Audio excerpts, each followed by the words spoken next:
What's going on, everybody? We're back with another episode of No Neutral, where we discuss all things Street Fighter and CPT related. I am Brian F., joined here by Hollywood Rob TV, and we got a big show ahead of us. We have the South African CPT Top 8 coming up, but before we get into all that, we want to first thank our co-hosts, our commentators in Japan, Arusan and Team No Motion. Thank you so much for bringing us to the Japanese audience, and we appreciate all the viewers tuning in today. And Rob, you know we got to go back, a little bit of a throwback to the last CPT last event, because we had some sick action going down in the Dominican Republic. We had, of course, Hermes versus Zero Stress. Zero Stress. I mean, I was stressed watching these matches, though, not gonna lie. Zero Stress, he came in cool, calm, collected with those quotes. He was playing it all cool, like he was nothing to worry about. And then he kind of smoked that loser side bracket, didn't he? Bro, as soon as your tag is Zero Stress and you an Ed player, I'm worried about it, bro. I'm probably never gonna press a button on your wake up. I'm probably never gonna check your dashes because I think you're gonna hit me with the Corey Bell dash up EX upper. And I'll tell you what, Zero Stress, he did show us a bit of that. I don't know if we see him do dash up EX upper, but as far as his just wake ups in general, oh, he was wilding out sometimes. And this match right here was one of his closer matches in the entire tournament, because he was just going through, smoking everyone like it wasn't even, as if he wasn't even putting any effort in doing it. He even got a big win over Kaba, one of the favorites. 3-0. Yes, 3-0 over Kaba. I mean, who would have bet money on that? That was extremely surprising. But clearly, nothing was a fluke, because he was smoking everyone. And here, going up against Hermes, the way this set started out was so interesting to me, because Zero Stress consistently was reacting to Cammy's jump-ins. Now, just in case you didn't see the set, just because I'm saying that he's reacting doesn't mean that it worked, because it is Cammy. My man was getting those up kicks stuffed like every single time, bro. I promise you. In the first game alone, probably 4 or 5 times, because the up kicks, it has a 12 frame, not 14 frame. I want to say it has a 12 frame startup. It doesn't have invincibility until the 10th frame. So with that being the case, if you get hit, that means if you get hit within those first 10 frames or so, then that means that you are going to get counter hit, and that's what happened. But regardless, where a lot of people would have stopped going for it, he kept it up, he stuck to it, and even though he was getting a counter hit a lot in those spots, it still made it so that it still wasn't enough for Hermes to take that first game, because overall the ground game, I would say Zero Stress performed better. And in that first game, the EXDP, just early in the set in general, the wake up EX uppers, just a big wild reads with that, paid off so much, and that ended up being a huge story. It set up an important storyline. The aerial game and the wake up defensive options on Zero Stress's side. Yeah, what was really important about that wake up game, and Ed's just known for wake up cycle upper, right? That's like what the stereotypical online Ed player is known for, being wild swing with that thing, for good reason, right? It's one of those reversal options which is slower on startup. So yeah, if you're perfectly timing your jab, you're able to block in time, meaning that if they wake up with like a button or a throw, you'll counter hit them and you can go into a combo. But if you wakes up with EXDP, you'll whiff your jab, block in time, and you'll block that reversal and get a big punish. So initially you might think that's kind of a downside, but there's actually a huge, completely different mind game that's going on when you have a slower, more invincible, longer active frame reversal versus a fast reversal like a traditional EX uppercut, right? So the mind game is completely different. What this means is that you are never going to want to like meaty throw Ed, because that's what loses to the EXDP. You're never going to want to go for like a delay frame trap, because if you try to like delay your button to bait out a delay tech, EXDP will beat you. The only thing that is safe to the DP is the perfectly timed meaty option, which forces you to get predictable on your offense. That's what I think a lot of people miss, is that what that option really forces. It forces you to do safe, very well structured meaties, which if they don't land, you push them out and then your offensive pressure ends. So I just want to establish that mind game, because Hermes knows this. So he was going in. He was running into the EXTP. So just because you can media the EXTP does not mean it doesn't have its strength. It prevents you from walking around and playing loose and being comfortable. And those active frames, there's so many active frames that you can hit you at any moment during your block stream. Like you're gonna run into it basically because it's so active. You'll never be able to like press a button and then like walk back and block and the DP flies up. If you go for a shimmy, that EXDP from Ed is going to blow you up. What happens later on in the set is what you don't see on the screen. So in the beginning, all these EXDPs are flying, and then suddenly later on in the set, Hermes, when he gets these knockdowns, you mentioned him going in with the air approach, he gets the pressure going. His pressure on these wake up situations suddenly evaporates. Right? It's just not there. And what's happening is not that Hermes is just like forgetting to pressure him or his pressure's not good. He's scared of the wake up DP.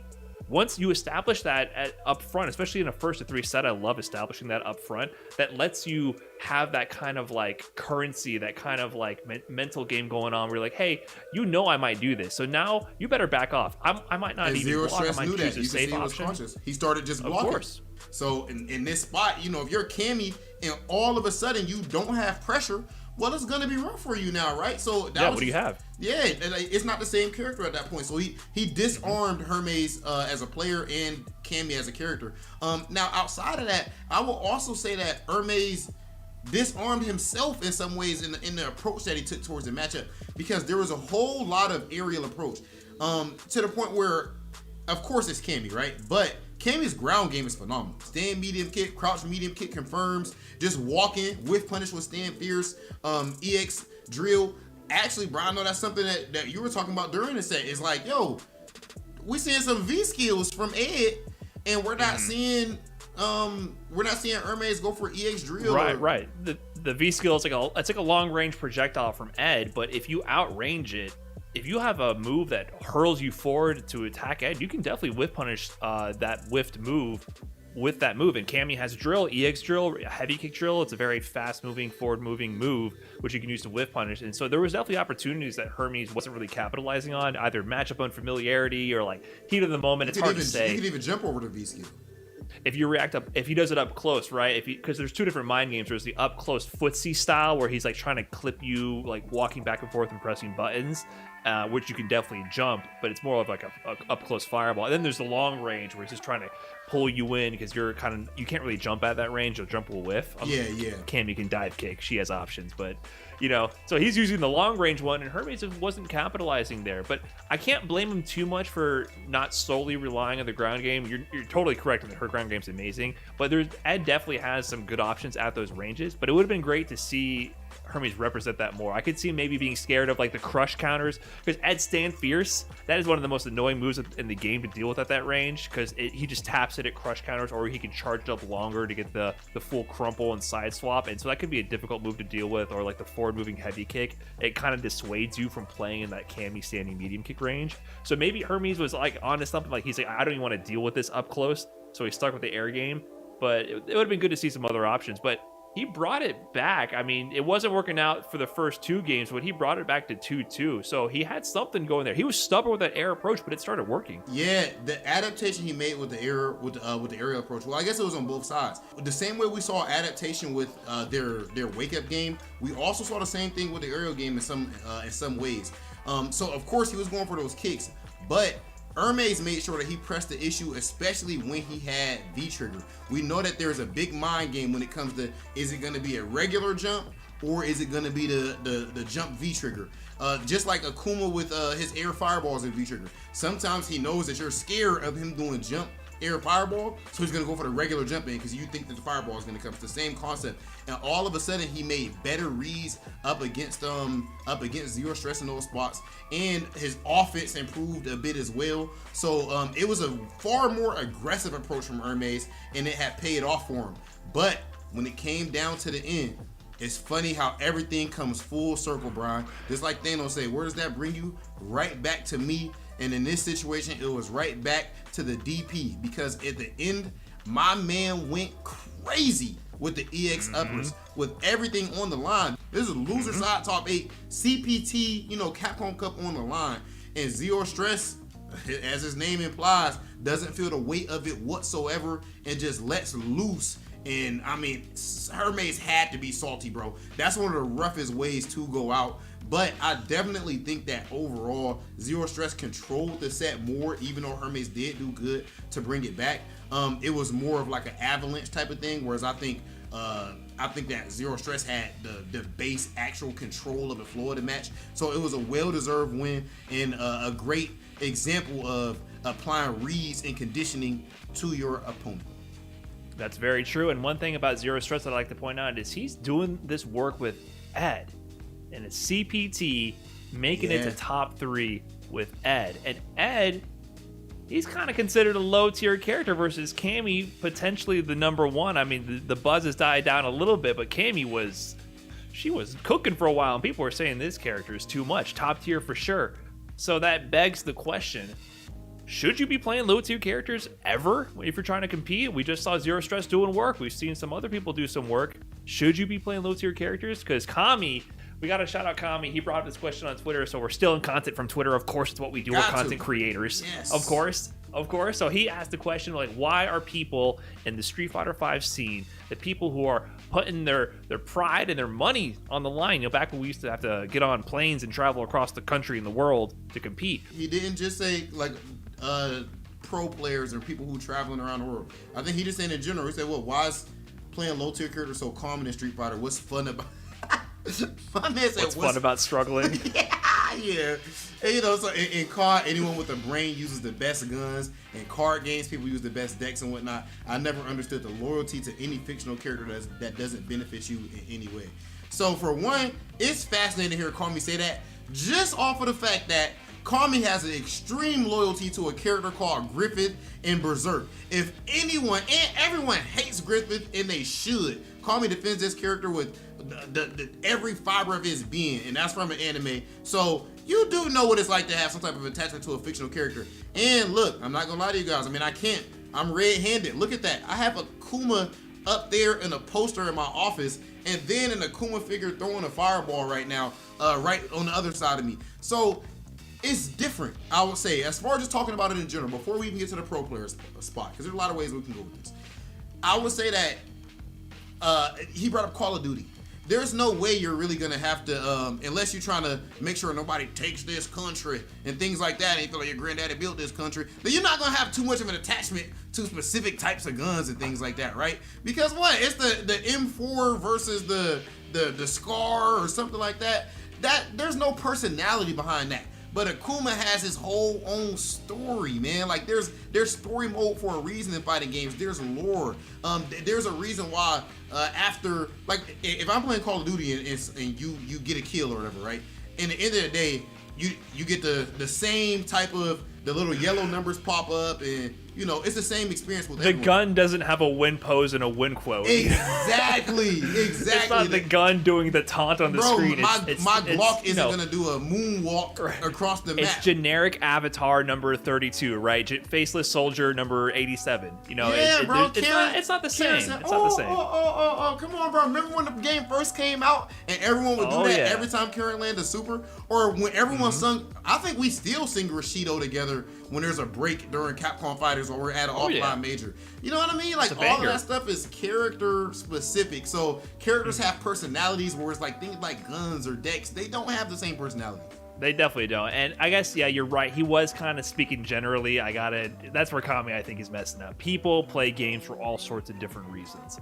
There's so many. I mean, let's remember, me and you, Rob, the people who are like crazy obsessed with fighting games and competing to be the best, we're the minority. We are the 0.001% of the people who purchase a fighting game and the people who even log in. Let's look at the ranked stats. I think like 70% of the player pool is in bronze or below, which means rookie. Like the vast majority of the people who play a fighting game are not dedicating their lives to becoming the best. And that's totally normal. It can't be that way, right? That's any hobby, that's any sport. And I think that's what Kami's kind of missing out on, is that fighting games got popular because they're just cool. You go into the arcades in the 90s, it wasn't because people wanted to be the best. There was that enticing element of like directly competing with someone else, which was new to gaming at the time. But you just go in, the lights, the sounds, you see a character throw a fireball on screen. It's just cool.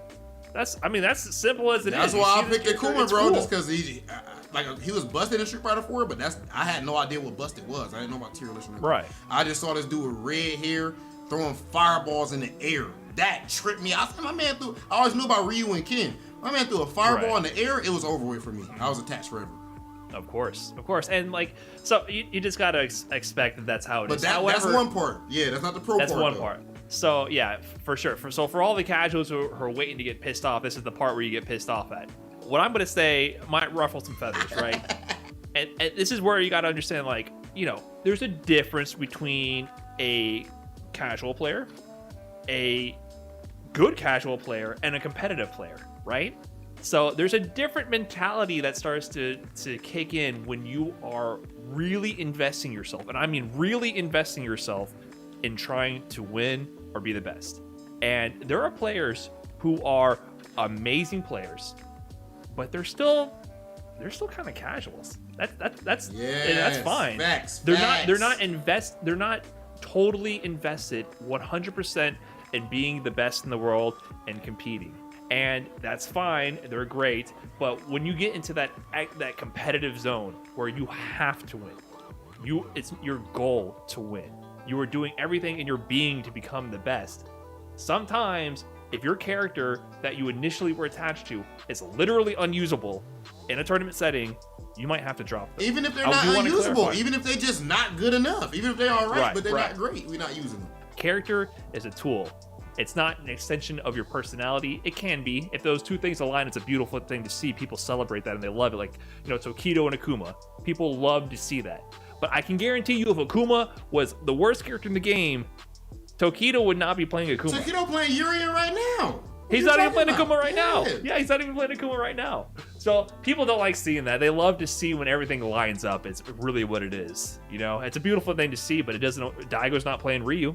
He's playing Guile. And he gave it a lot of time. And look, bro, like I would say, so just as far as in general what you're saying, yes, if you are someone who's trying to be a pro player and you taking this dead serious, like, look, I would never use a bad character. Like, there's no way. Unless if I don't care what everyone else thinks though. If everyone else thinks a character is not that good, but I think they are, then I'm gonna use them. So it's not a group think type of thing. But yes, I'm gonna give myself the best tools possible within reason. Because as I always say, it does matter what character fits your play style too. Don't get me twisted. Yes. But pick the best character. We're gonna pick the best characters that fit our play styles. And if the best character that fits your playstyle, this almost never happens, but if it did happen where the best character fit my playstyle is trash, then I just got to get a new playstyle. I just got to develop another playstyle. Serious, that's what I would do. But that's true. Outside of just attachment to a character because they're cool and things like that, there is a rare exception, Brian, where I would say that there are some people who are seriously trying to be pro players. I would say they're seriously trying, but they use slow tier characters, and the reason is because their brand is tied to that character. I really like you brought up this avenue, like the character specialist, because I kind of fall into that lane. I relate to that. I'm just kind of in the fortunate position. Man, shut your ass up, Brian. No, Balrog's top tier right now. Oh, okay. That's what I'm saying. But what I'm saying is I've been a Balrog player for a decade. Through thick and thin. So I relate. I'm just fortunate enough that where he's my actually character is good. Like Tokido with Akuma. Right. And I had to go through that period of being like, wow, my character is ass right now. In season 3, I had to be like, holy crap, like this is terrible. I was going to events and I was like, yeah, this is no longer good. This is a waste of time almost, I realized. And that's when I slowly started introducing, like, just at least dabbling with other characters, because I think the problem is it's not just that, like, I would consider myself at that time a serious player. However, I was not a professional player. That was not what I would still eat if I didn't win that tournament. You get what I'm saying? Yeah. So there's even within competitive players, there's still a tier. Professional players, true. they drop that stuff cold turkey and they move on. Bonchen does not play Sagat. Tokido is playing Urien. Name any other player. Bonchen just used Sagat at Red Bull Kumite. Okay, sure. He uses Sagat when the tool fits the job. Uses Sagat, I would say, right? Yeah. Evo Online, I think he just got top 4 again. I think he was using mostly Karen. Like, he uses both characters. Yeah, you're right. Right. So I mean, that's the pro mindset. Is like this. My career is based on winning. I use the tool that matches what I'm good at. If I'm not good at something that I need to be good at, I get good at it. Right, and that's There's also like, Itabashi, the grappler mains, right? Like, obviously his strength, he knows where his strength lies, and he tries to do the best with those characters. And, that's what fits with him. So there's a lot of variables of like, what do you gravitate towards? What do you excel at? Is it worth the time investment to try to get your stat points leveled up in different domains that other characters benefit from because they might be more top tier? So it's not that straightforward at the end of the day. There's some people who I think have a very generalized playstyle who can kind of go between most characters, but like even Punk, who I'd say is one of the best examples of having that like default, like Punk to me is like the default prototype of what Street Fighter is, right? Like footsies, anti-airs, ground game, and a lot of characters usually kind of gravitate around that playstyle, but you're not going to see Punk pick up Zangief or Abigail and start dominating. Maybe he could if he really put his time and mental energy to that. Developing a new style. Right, he'd be wasting his time getting worse, developing a new style when he doesn't have to. So just like Itabashi, he's still sticking with the grapplers, like Zangief and Abigail, even though they've been nerfed a million times over and over. He's still doing work with them because that's what he excels at, and that's where he eats. That's his job, right? And he's still doing work. So it's not that straightforward. There's still styles involved with it, and if you're one of those people who are a character specialist, and you're taking it kind of seriously, take it from me, man. Like, dabble with another character. Like, I started picking up that G because Balrog was not cutting it. During a couple of CPT events, I was doing work with G, where Balrog definitely wouldn't have done it. I'm fortunate enough now I can kind of play some ROG and do my thing again. But yeah, you gotta ask yourself, is it worth it? And I think it's tough because it's a time investment question. You gotta juggle a lot of variables there. But at the end of the day, for the casuals, listen, do whatever makes you happy. At the end of the day, for anybody, do what makes you happy. If you want to play low tier, do it. If you want to win, maybe consider something else. Yeah, I agree. And just on the topic of winning, I feel like that naturally transitions to our final point for this episode of No Neutral. When it comes to winning, do you really need multiple characters? This is something that has come up a whole lot more nowadays because of Street Fighter League over the last couple of years. Way more pro players do have multiple characters. And we're seeing more of those situations where even at the character select screen, it could be a bit of a toss-up, like exactly who are they going to go with? To the point where the mind games can get so deep that you have Punk versus Sean in a serious CPT tournament on Vega versus Cody, because the mind games are just that in-depth, right? Right. Personally, in my opinion, I don't think that you need to have multiple characters depending on who you main. Let's say Karen, for example. I don't think you need more than one character, but it will behoove you to have more than one character. Like, I'm not playing Karen exclusively. Like, having Chun-Li there as well is very helpful. Having Gao there as well is very helpful. So of course, I think it's possible with Karen because she is so strong. And I'll go to my first point on here, which a lot of people probably never thought about this, but I think that very offensive characters, you have a better chance solo maining them than a super defensive character. That archetype, like if I'm using Karen, if I'm using Mika, if I'm using any character like that, when I land a hit, I land a hit. I don't give a damn who you are, what character you are. Right. You have to. I can make the right read repeatedly after I land my hit in neutral. Now, what makes the matchup tough is how hard it's going to be to land that hit, and that's why it might be worth using another character, right? Versus, I'm using someone like, let's say, Manat, Dawson. No, Dawson, you rushing down just like Karen, so we just say Manat. So, I can't even say Poison. She rushing down just like Karen too. It's just Manat. But zoning out like that, that's completely different. When a character like maybe Bison or Rashid, just it's so easy for them to get in and just stay in on you with their pressure tools, that using a character like that exclusively can be extremely rough. So you can solo main any good character in the game and get results, but I think your chances are better by having multiple characters, and I think that your chances are better if you have an offensive character if you're going to solo main. I think the main thing here is not that should you play multiple characters, is that you should have the ability to play multiple characters, because you never know what's coming down the line with that balance patch. Because how many players can you name who have played at the highest level the same character solo throughout Street Fighter V's history? Ooh, maybe how many? The only one crazy. I can really think is No, I was going to say Punk. You can't even say Punk. No, Punk not used Punk. to counter pick all the time. I feel like Punk almost does it as a convenience thing to make his life easier because I still think he could win with He solo could, Karen. yes. But we talking about he who's makes done it though. He still made the choice. Yeah, he hasn't done it. I mean, Can we say not even the match. Daigo? Is Daigo the only one? Daigo played Ryu. Yeah, but He dropped Ryu. Everybody dropped Ryu in season 1. You're right. Yeah. He's solo main. He's the longest solo main at the high level with Gao, I think. I guess you could say at the highest level he's in the Rashids, the Rashid players. There we go. That's one, right? Like Gachi-kun. Yeah, but that's luck of the draw almost at that point. Like a Cammy main or something. The Cammy's, what was it, season 3? What did they? There was a season where they were acting like she was done too for a while. Remember? So they were looking around at like the Chun-Lis and the Karens. That happened. Let's not forget that all the Cammy players dropped her for a bit because she just wasn't top tier enough. They had to go to Karen.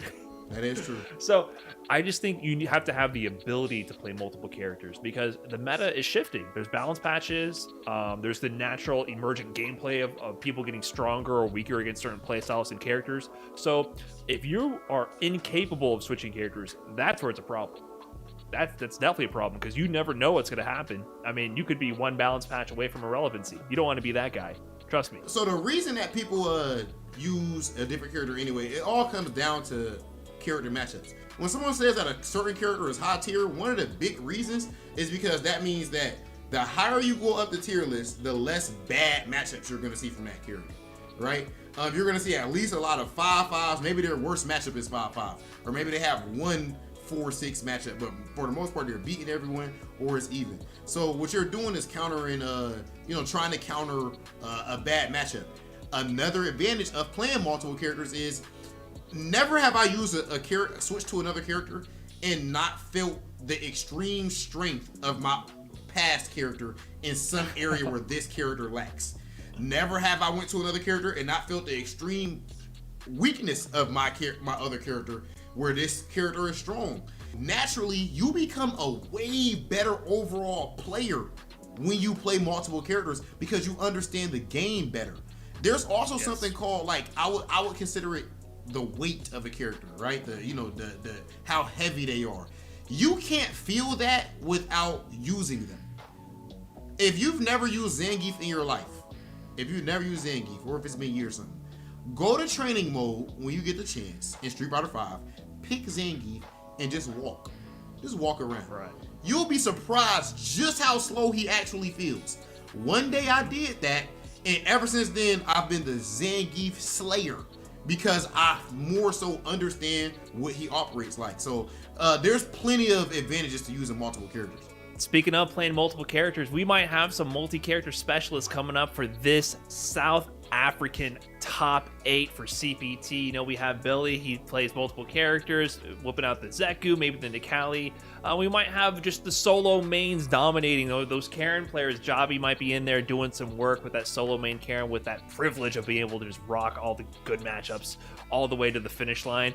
But more important than that, we just want to see who today is going to be putting the South African community, the South African FGC, into the spotlight. Who is going to be crowned the champion? Who's going to be representing their community in the Capcom Cup, the biggest stage for Street Fighter V. I'm so excited for these players and for the community as a whole to have this opportunity. Ladies and gentlemen, we are going to the South African CPT Top 8.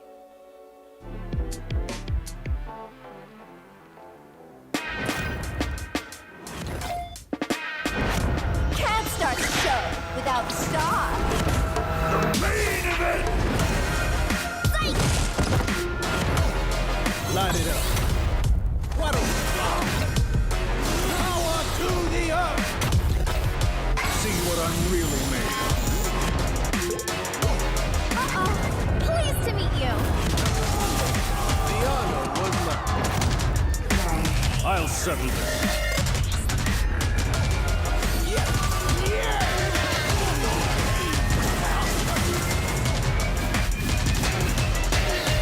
I'm shaking here. Bow down before my psycho power.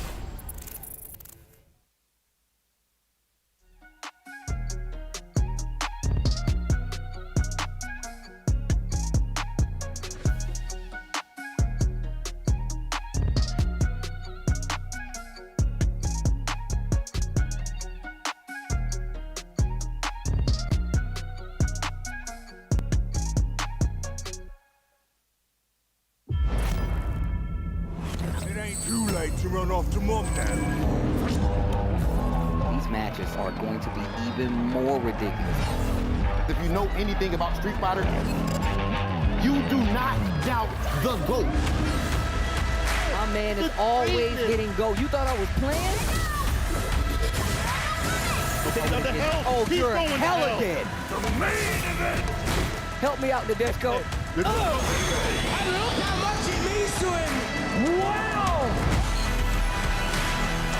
It's not over. Are you serious? My man is breathing right now. My man is breathing.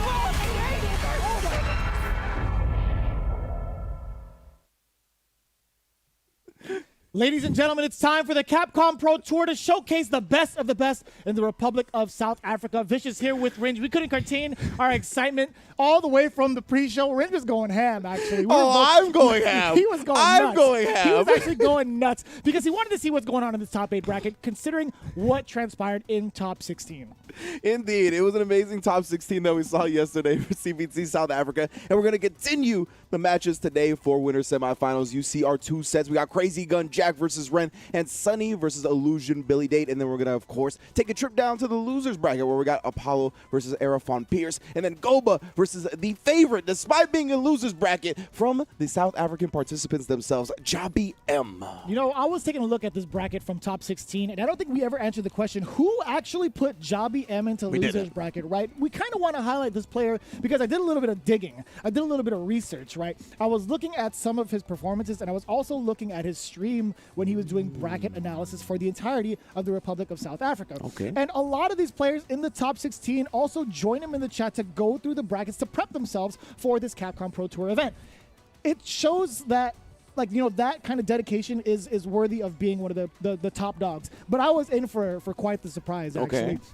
A lot of these players were in this chat, right, for Jabi M while he was streaming. They were all just kind of like, you know, I can beat this person on a good day. I could take this other person down. You're going to see a different beast. But everybody had, like, the general consensus, like, but when it comes to Jabi M, like, no, you're probably going to body me. Wow. There's a lot of respect being shown to Jabi M in and outside of South Africa, and it's actually pretty wild to see. But we see it right now in the top 8. Jabi is sitting there in losers. He was actually sent there by Apollo. Indeed, and Apollo's in the losers bracket as well. So, of course, it's going to take them beating a couple of people to meet up again, but he might get that run back that he, I'm sure, is looking for.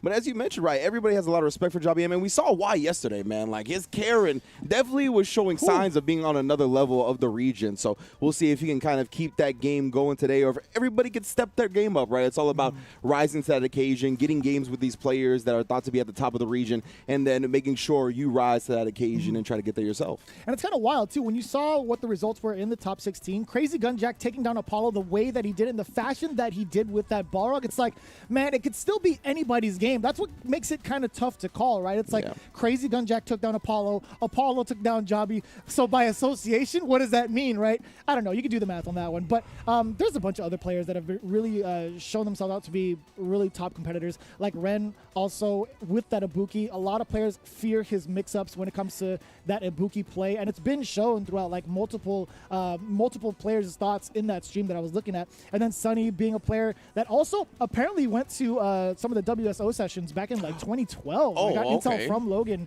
and F4. They were showing out. They're like, man, Sunny is still going ham. Yeah. He still got it, and that was very, very cool to see. And then also Billy Date with that Zeku. Billy is looking mad confident. Just from what I saw in that archive, the way he was saying, he was like, you know, I'm going to show up to this CPT in a different way y'all haven't seen before. That's what I'm talking about, man. And, you know, my favorite deathmatch dentist, the Britt Baker, says confidence is everything. You know what I'm saying? So we're going to see if Billy Date can carry that confidence into today. But, of course, that Crazy Gun Jack versus Ren match is going to be what we're going to start with. At least that's what we're planning on starting with. And I honestly think Ren, he's like my favorite, honestly, besides Jabi M going into this. I was really impressed with the Ibuki yesterday. I thought he had just a good mind for the character. Like, he was very, like, cyclical with his options, you know what I mean? Yes. Yeah, he was cycling through them very efficiently when it came to the offense, when it came to defense as well. And he was just good at stealing his turns and kind of exposing, like, people's kind of tendencies against the Ibuki and not afraid to test people. And that's really what I like seeing just in general in the high-level play.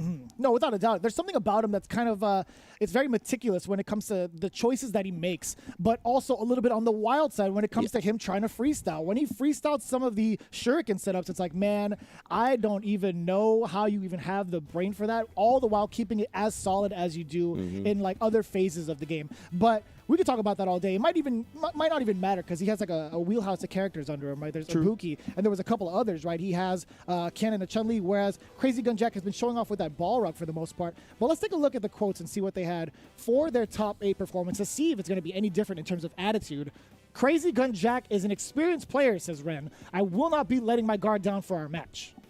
Ooh, that's what I like to hear, baby. You got to show respect to everybody here in Top 8. You know they've come to play. Let's see how Crazy Gun Jack feels about this semifinals match. Taking this to the bank. My man's is cashing that check, make sure it don't bounce, and he's going to ride it all the way to at least winners finals if he can get this dub here. Yeah, needs to get at least this dub to put himself in a very nice position, favorable position, if you will, into this bracket, right? Obviously, you just want to keep winning throughout the whole thing. You want to get yourself into grand finals as soon as possible, but they're in a prime position to do so, being in the winner's side. So let's start things off with these two. Crazy Gun Jack versus Ren. Balrog possibly against Ibuki. Very excited to see it, but man, I'm just glad that we get to showcase more of the talent around the world for the Capcom Pro Tour in general, right? Yeah, absolutely. The South African region been showing out, and I can't wait to see even shine more of a spotlight on the region. And yeah, Crazy Gun Jack, I just remembered he played Balrog, so you know he about that fight money. He's trying to build up that bank account. I do want to see what the V set is going to be. It's going to be 2-2 for the side of Balrog. I do enjoy that. Renowned Gamer, Ren with V-Skill 1 and Trigger 2. Ooh, and already you're going to respect these plus frames. I'm going to make sure you're going to get exposed for it. Anti-air always unlocked with Crazy Gun Jack, and always goes with that follow-through afterwards with the dash up, whether it's going to be an under for a cross-up or not. And I'm liking this pressure already from Crazy Gun Jack, but the Shuriken does find the mark. It's going to be a side switch. Yes, sir, it is. Yeah, let's go through the full combo pressure afterwards, like immediate tech throw. Crazy Gun Jack with a good defense and always with a good anti-air. Tries to get a throw bait right there, instead taking the ankles for himself. Ooh, and sneaks in a dash. We talked about how meticulous Ren could be, but man, when he sneaks in those crazy... Oh my, wait a minute, you're actually dead. I was going to talk so much for Ren, but one neutral jump was all it took. Yeah, that command dash, though, is what we're talking about when it comes to testing the opponent. He's not afraid to do it, but Crazy Gun Jack, he tried to sneak in an overhead, and my man had the home security on deck. All right, so it seems Crazy Gun Jack taking a step back a little bit. More so trying to catch the normals of Ren, just in case, in the neutral phase. But Kunai finds the mark. What an opener, too. A great way to start, using that bar. Exactly. Establish a life lead as well, so now Ren is in the driver's seat. Oh, my goodness, but a couple of dumps to the face. Going to put him back in the passenger side. Crazy Gun Jack here trying to control that space, but another kunai into the EX. Great backdash to avoid the pressure, but no anti-air this time. And it's a little tough, right? Considering how much meter and how many kunais that Ibuki has, you are a little reluctant to try to anti-air her. Yeah, a little bit of execution error, and you can see now Ren switching it up a bit, just getting in with the regular. Activation off the V-trigger. Ooh, caught her flinching into the reset command grab. That hurts. V-shift gets the slow down to the V-break. That's a lot of great life on Crazy Gun Jack.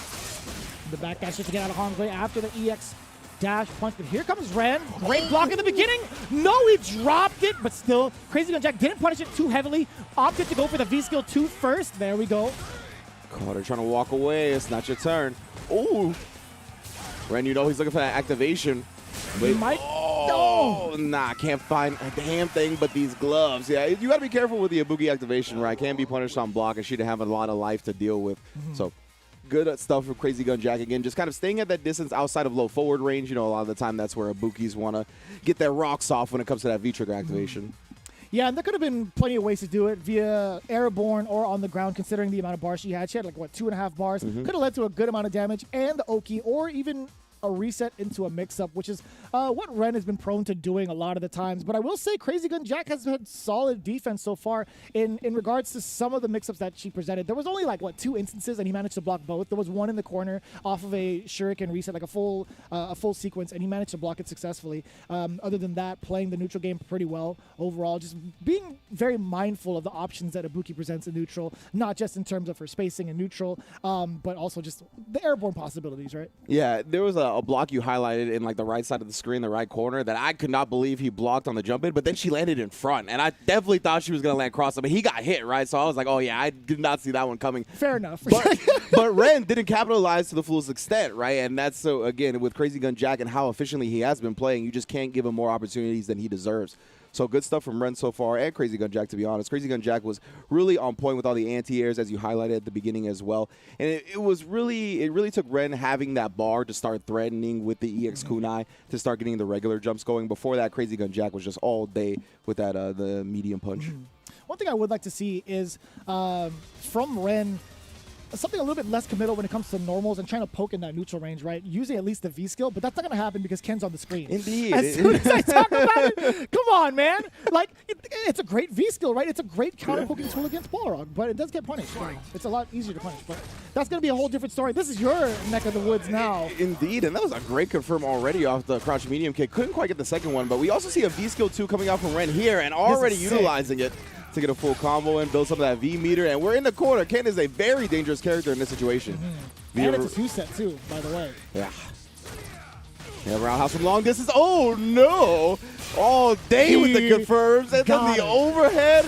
Whoa. When I see a Ken confirm off of low forward, I know it's going to be special. There's something about it. When you can do that stuff online, you know you got yourself a spectacular Ken.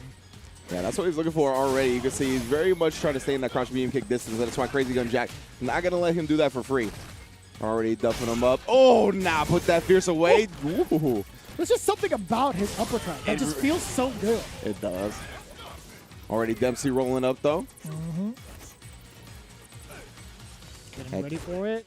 But still, Crazy Gun Jack, he doesn't want to press the issue, right? He wants to make sure he finds a way to keep the opponent grounded and take the kind of chip damage as much as he can, or at least a favorable position. You can see Ren, swinging for the fences a little bit. Oh, but only finds the gloves once again. Big trade in the corner. That's going to give him some distance to work with here. He's fully loaded. Tries to test it with a double dash. Not going to happen. Oh, the whiff throw setup. Crazy Gun Jack, though, not able to close it all the way out. Oh, my God. Ren is really testing the waters here against Crazy Gun Jack, but you keep doing that long enough, you might sink. Yeah, my man showed him the knee right there, trying to get his ACL taken out. Oh, and there it is. Kneecap. My goodness, bro. That's on the shelf for like 9 months. You don't want to be like that. Ken, you were out of the spotlight for long enough, bro. You got to stay healthy. You got a family to feed, man. You got to be more considerate. Guile's going to be pissed. Oh, that's plus, baby. Oh, no. And the knockdown after with the dash low. Yeah, mad damage here. Crazy Gun Jack is looking so strong. Nice little punish there. Oh, he double dashed forward just in case for that V shit. Still couldn't make anything happen, though. It's unfortunate. Ren's had these ideas that have been working out a lot of the time, but he's just kind of misspaced it a little bit. Oh, there we go. Punch that big Dempsey roll all the way to the other side of the screen. Thanks. Oh, boy. Get a little bit of an extension off this one. EX, not going to be dead yet, but close to death. Overhead or a throw. Yeah, my man Crazy Gun Jack just wigging over buttons there. You thought you could walk forward, but Ken was out of there. That's the thing about Ren. He had that option in his mind so many times over. He's never going to be one to kind of like jump out of harm's way, but he's walked back both times. Like even as Ibuki, like he just managed to get out of that space because he knew he wasn't going to commit to like the dash punch, or not the dash punch, the command grab immediately, right? Yeah. You're not going to be in range anyway. And two, Crazy Gun Jack actually tested with the roundhouse prior to that. So it's like, you know, he doesn't have anything to fear too much. And I think he would have been just fine if he took it. I don't know how much life he had left. Maybe I'm wrong, but it's like, Yeah. He would have been a little bit scarier if it was like secured like death if it touched. Oh, 100%. I gotta check it out again. I think he did have life to survive it. And again, like you said, he just had no reason not to walk back, really. Like, at the end of the day, Crazy Gun Jack was going to have like a hard call him out with a low. And, I mean, Balrog doesn't have too great of a low options in that situation. Yeah, being able to kind of test with like low medium kick is not going to be just like enough, right? You have Exactly. to, you have to confirm it into the target combo if it hits. You're not going to get really anything out of it.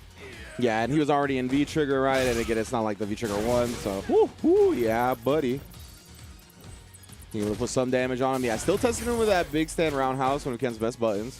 He actually tried to move out of the way that time, and And Crazy Gun Jack actually checked him with that low or low short. The jump back jab right there, the classical coming out via Ken this time.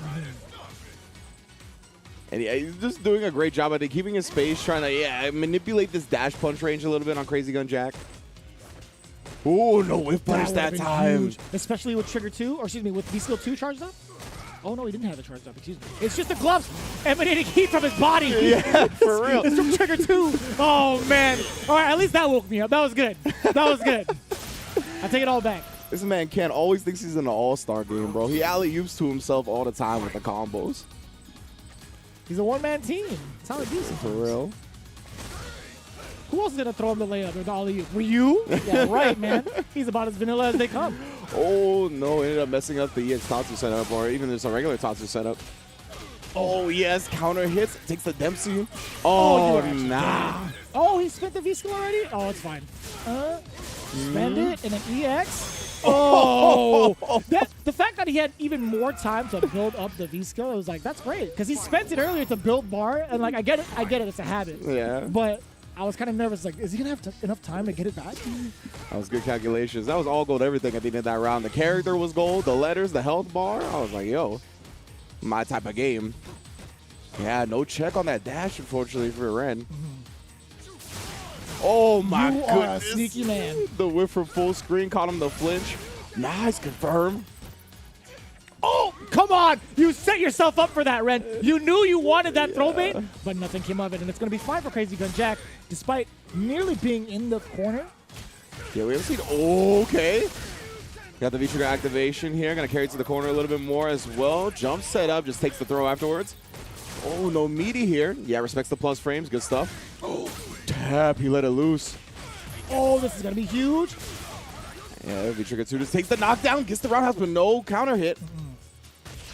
Oh, confirms. He has the CA on deck. Oh, doesn't go into it. Not confident in the juggle.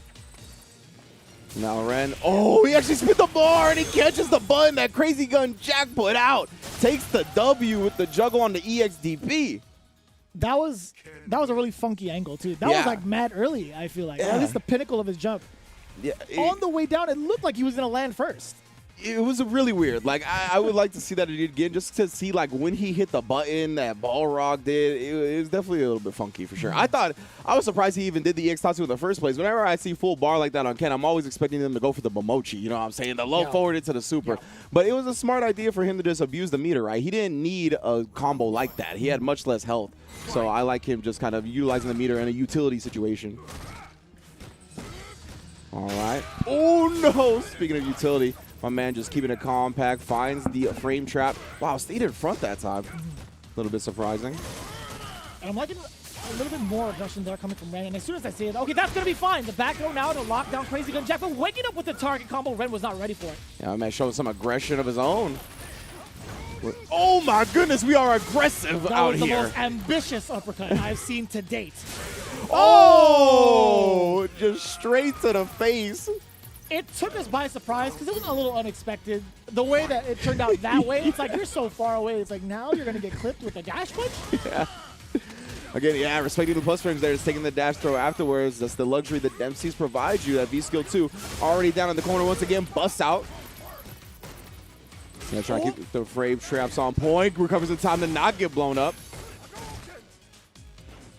Sugar is on deck for Ren. He went for that route with the fireball. A little bit unsafe, but again, if he had it, okay, it's going to be fine. Doesn't get a counter hit, but no big conversions instead of throw. But there's something about Crazy Gun Jack, right? Ren cannot keep him locked down on wake up. Yeah, I would like to see maybe some more stand medium kick usage. We saw it this round, but I feel like it's the first time I've seen it at all from Ren. Oh, finally gets the toe stepped on. Reset as well. Bust out. No more resets for you. And what a time to do it. Had that been blocked, it would have been lights out. But Ren finding the confidence to do so. Still in Crazy Gun Jack, finding all the rhythm, all the buttons that Ren wants to press as he approaches. That's been pretty much the key to his victory in that particular round, right? He's caught him so many times with counter hits on the way up, on the way through frame traps as well. Yep. It's been all Crazy Gun Jack in terms of rhythm. Yeah, and especially at that end right there, when your opponent has the V-trigger like that ready to be activated, you know they're just thirsty for a button press because they want to activate it, whether it's on hit or block. They're just looking for some type of opening, and I think Crazy Gun Jack really caught on to that as well. But we are going to see a commitment from Renowned.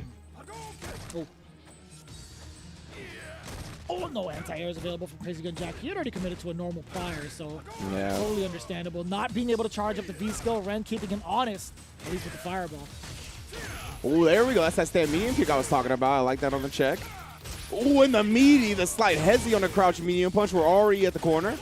That was 2 sequences with the V-skill too, already bringing him to the corner and the stun. Build that meter. Incoming damage, incoming death, and a perfect to start things off in the final game between these two titans. Yeah, you couldn't have asked for a better round for Ren. Now he's got to ride that momentum. Of course, Crazy Gun Jack, you got to put that at the back of your mind. Act like it never happened.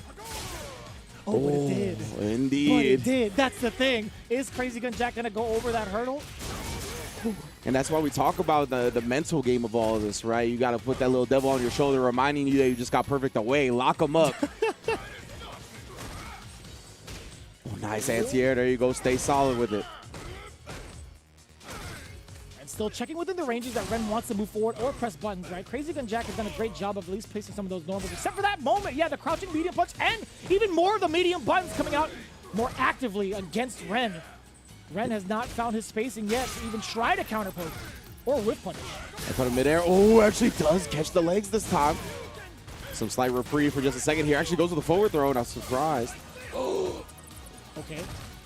Oh, that kept Crazy Gun Jack a little bit in check, too. He saw the tool. Okay, it's not even going to matter. Oh, wait a minute. Yeah, I guess he did build that bar to that last hit of the rush punch. Oh, yeah, you ain't going nowhere, right? We got the Dempsey powered up rush punch into the EX rush punch. We're keeping the frames plus. Into the final round now. Crazy Gun Jack firing away. Crush counter, but nothing of it afterwards. That could have been huge in terms of the momentum. But Ren now shifting gears against Crazy Gun Jack, spinning that bar early. The overhead hits. Now he's letting the shenanigans rock. The momentum's rolling. Oh, my God. He got the throw bait, but he didn't convert for the stun. That could have been huge. He chases the backdash down. Now we're back to mid-screen. Anybody's game here. Takes him out the skyward all the way to the other side. Crazy Gun Jack does get the activation now. Ren also trying to find an activation of his own. No. But no, sir, not off of that. Crazy Gun Jack is going to be swinging even more. 2.5, no, maybe one more sequence. I was going to say 2 throws now. Command throw. Oh, he doesn't get it, and he confirms that crouch medium kick. He's got the CA on deck. He's going to use it here. This is a whole lot of scaling. My man Balrog is tough, but is he tough enough? Yes, he is. The magic pixel. I can't believe it. There's still 1 touch left for both. It could be either way. Ren just needs it nice and easy. Crazy Gun Jack also with a dash punch range, and he stuffs out the startup with a fireball. Ren got a little bit too comfortable in that range, and Crazy Gun Jack spotted it out for the victory. That was actually immaculate timing for that dash punch to come out. And what a way to start the South Africa top 8, baby. Pixel to pixel at the end of the day. Both characters 1 hit away from death, and Crazy Gun Jack gonna put himself in winners finals off that. Beautiful way to start, man. I couldn't have asked for anything better, and he just clutched it out, right? I cannot believe he left him on such a pixel of life, and I mean, it's all good, right? As long as you have any health, you got a chance. Yeah, that's the scariest thing about fighting games. Yeah. Yeah. If you're not able to chip them out normally, right, you have to do it through critical art, well, boy, you're in for a long ride. Buckle up. Don't throw up. Sunny versus Billy Date is what we could expect next, but man, that was the match to watch so far for the winners. I gotta say, but like, I'm just calling it now. That was pretty close. But no taking away from Sunny and Billy Date. Again, we kind of hype these fellas up a little bit too. Sunny being one of the OGs in the region of South Africa, yes, being a part of a multitude of local events as well. Billy Date being as hungry as ever from how we've seen him, or at least how we've seen him play with that Zeku. So it's going to be pretty interesting to see also whether or not Sunny is going to switch characters, because in his top 16 performance, he used Ryu, but it's been stated that he also has a pocket Bison. Yeah, that's what I'm expecting is the Bison to start off, even though we saw the Ryu yesterday up against a Billy Date, who also has a plethora of characters. We did see the Zeku. I think that's going to be the business, but he's got a Nakali and Eda Manat as well, waiting in the wings just in case he favors one of these matchups that Sunny may present. But yeah, it should be good regardless. Mm-hmm. That's right. Billy Date has so many characters. Yeah. I totally forgot about that. But that's going to be, whether or not it's going to be something that's favorable for certain matchups, right? I think Zeku overall, we mentioned that earlier, is going to be the most competitive character out of the wheel of options that he has. But let's see how he's feeling. Let's see if he has any intel for us for his top 8 quote before getting into the match. Again, it's Sunny versus Billy Date as we get ourselves ready for it. Hopefully we have their quotes ready. If not, that would be like, okay, I was going to say perfect timing. Sonny says Billy is a formidable opponent, and I have no doubt it's going to be an incline to victory, but I'll give it my best shot. I like that. I'm liking the respect shown and knowing full well that's not going to be an easy route. Yeah, I really like an incline to victory. I really like the diction, the word choice right there. That was cool. Yeah, big ups to Sonny. Let's see what Billy Date, his opponent, has to say in response. Sonny is a solid player, but as always, I'm ready for all sorts of play styles. Let's get on to it already. My man's is impatient. That's what I like to see, though. You know what I'm saying? We're going to rush that stuff down, perhaps. But, you know, it could always be a detriment as well. It's a balance when it comes to patience in fighting games. I gotta ask you, if you think there is another character, like say Sonny pulls out the Ryu, do you think there's gonna be another character in mind that he has other than Zeku? Between like Nikali, Minot, and Ed, who would you go for personally? Ooh, if I had to choose a different character, I think the Ed, man. I really like the fact that, especially for the Ryu, just the fact that Ed has that V-skill too that can like sway through the fireballs and then connect people. Oh, yeah. That's what we saw Corey Bell utilize a lot, and some of the other ones as well. Zero Stress as well, coming out from the last region that we just did, the Central America region. So yeah, that was cool. It's crazy seeing more Eds come out the woodwork, but not as much. I feel like this is the moment where we mentioned this pretty much every single CPT event, where the characters are in a really solid spot right now in terms of balances. Ed being one of those characters where it took him a while to really find his momentum, or at least really find the way that he wanted to play and get that kind of consistent damage. So that'd be pretty cool to see even more so. But it's gonna be the Nikali pick. Man, see, I should have said my pick first. That's what you thought, huh? So, just because of the fact that if it was Ryu, like you have a pretty decent time being able to contest it with that V skill 1-to-1, having an uppercut as well, and just a command grab presence is always going to be dangerous. But it's not even going to be the case for Sonny, right? Ryu's not the choice. It's instead going to be Bison. Yeah, interesting. Billy Date also using the V-skill 1, V-trigger 1. Yeah, that's true. Yeah, we're so used to seeing V-skill, or excuse me, trigger 2 so often. Yeah. Definitely used to it. But anyway, yeah, the ground pound is what you mentioned for that V-skill 1, right? So we're going to see it contest. But this is against the Bison, too. So, yeah, definitely not the characters we were expecting. Yeah. However, we got the Psycho Blast knockdown real quick. Psycho Axe test them. Keeping it nice and compact. The plus frames all the way to the corner for it. Oh, but the recovery in the air allows him to dodge that Psycho Blast and then check him with the low. Yeah, I had to be a reversal out of there to relieve the pressure. Billy Day kind of slowly dwindling down on that V-trigger. It's so weird to say that with Nikali now, but it's a fact of life now. Yeah, right? My man's hair is going to go straight back down. Boom! Give him his hair back. Oh, and the 3-frame no combo, though. Actually, so we're committed to the stand medium kick afterwards. Nice bust out with the EXDP. Ooh. That V-shift slowed him down from long distance right there. And, of course, call. the dash check. Beat him to the punch with the crouch jab. I'm kind of curious about the V-skill 1 choice coming in from Sonny, though. I mean, like, how often do you get to utilize V-skill 1 against, like, Nikali, other than, like, challenging him for his own V-skill, right? Going, like, V-skill for V-skill to kind of absorb it, possibly? Yeah, that's a good point. I think Bison has 2 good V-skills. I think his other V-skill is pretty decent as well. And in this matchup, I think you make a great point that it would have been a little bit more usable. Oh, crouch medium punch back-to-back with it. Kept him standing. Oh, okay. Really interesting exchange. Didn't really get the full animation of the EX scissor kick, but it did its job, right? It relieved the pressure, got him a little bit of space to kind of get into the zone. Oh, that was a little ambitious. Yeah, my man's trying to test him for full screen with the disc guidance.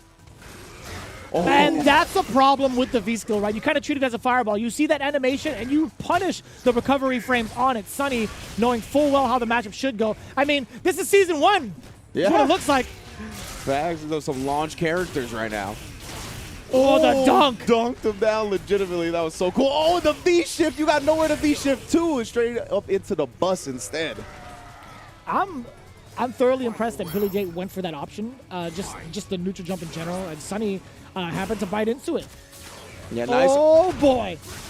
Really capitalizing off that scramble situation with the command throw. Very smart.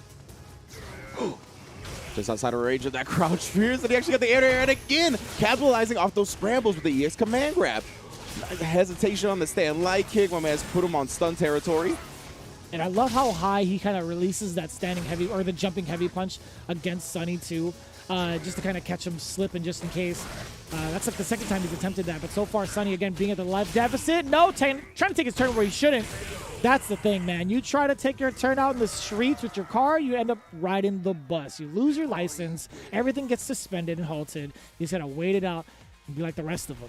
And if you're from where we're from, public transportation is not the way, trust me. No. It's not good out here. It's too hot. So best believe he's going to be wanting to get his license back real quick. And to be honest, he might be hiring Ryu for some driving lessons. Yeah. Out of all the characters, the one without the shoes. Yeah.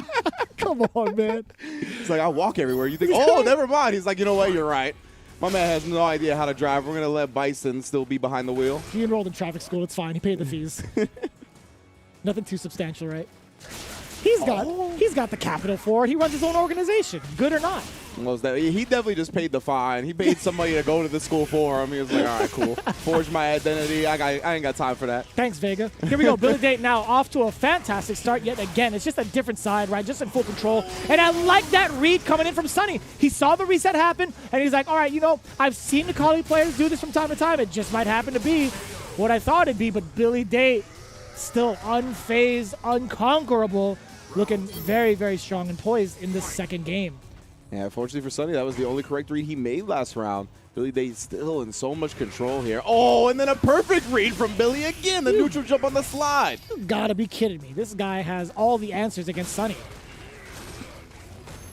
And he knows this is actually super wild that Billy Date has been calling out Sunny in terms of movement every single time. Yeah, man. It's super good. And you can see, he's utilizing a lot of options to do so as well. I mean, I think that's what this guidance was about earlier, He's definitely like looking to stuff this momentum on the ground. And you can see how concerned Sunny is about it, right? My man does not want to approach despite being in a life deficit. That pretty much gave Billy Date the green light to kind of control whatever he wants to in this kind of this neutral phase. He's dashing up, throwing out normals too to stuff out the Psycho Axe. No, sir! Oh my god, I thought there was going to be enough time to slap. Yeah.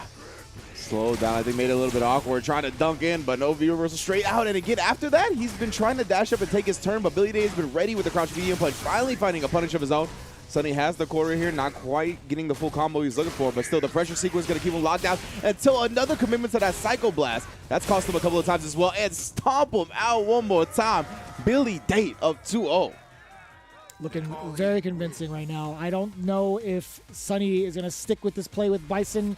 That was a whole different ball game in comparison to what transpired in game number one. That's just a full victory for Billy Date. Nothing to really contest him in the neutral phase. Bison's defense also being a little lackluster in general, no matter who's really piloting him, right? 3-frame button, sure, that's good and all, but you have to contest against somebody who has pretty solid meaties or options off of those meaties, has an option with a command grab as well. You've got to have somebody to really get off, get that pressure off of you in that corner.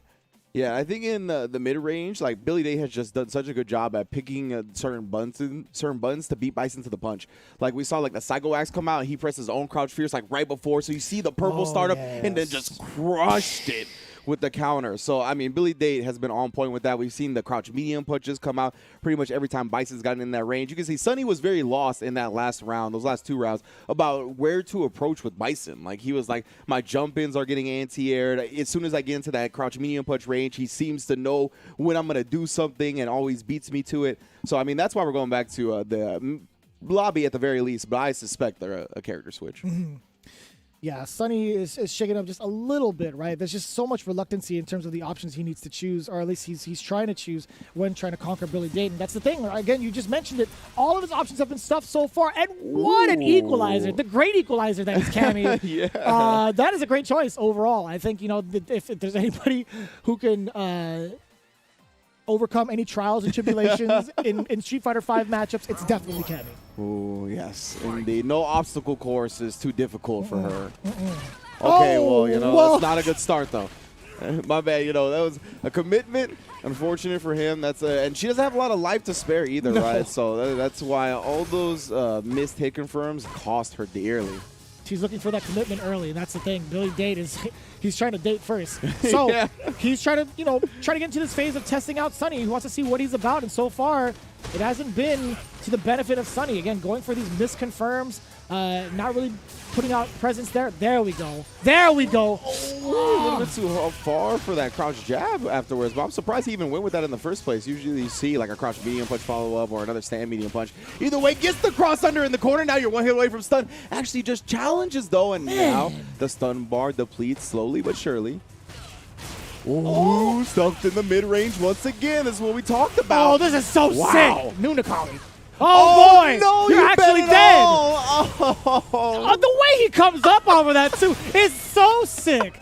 The V-trigger follow-up for the dunk is actually the coolest thing. Nikali is sick again. He is. That was a sick V-trigger combo into the dunk to finish it off, into set point for Billy Date. Where is this character, man? Where is this character?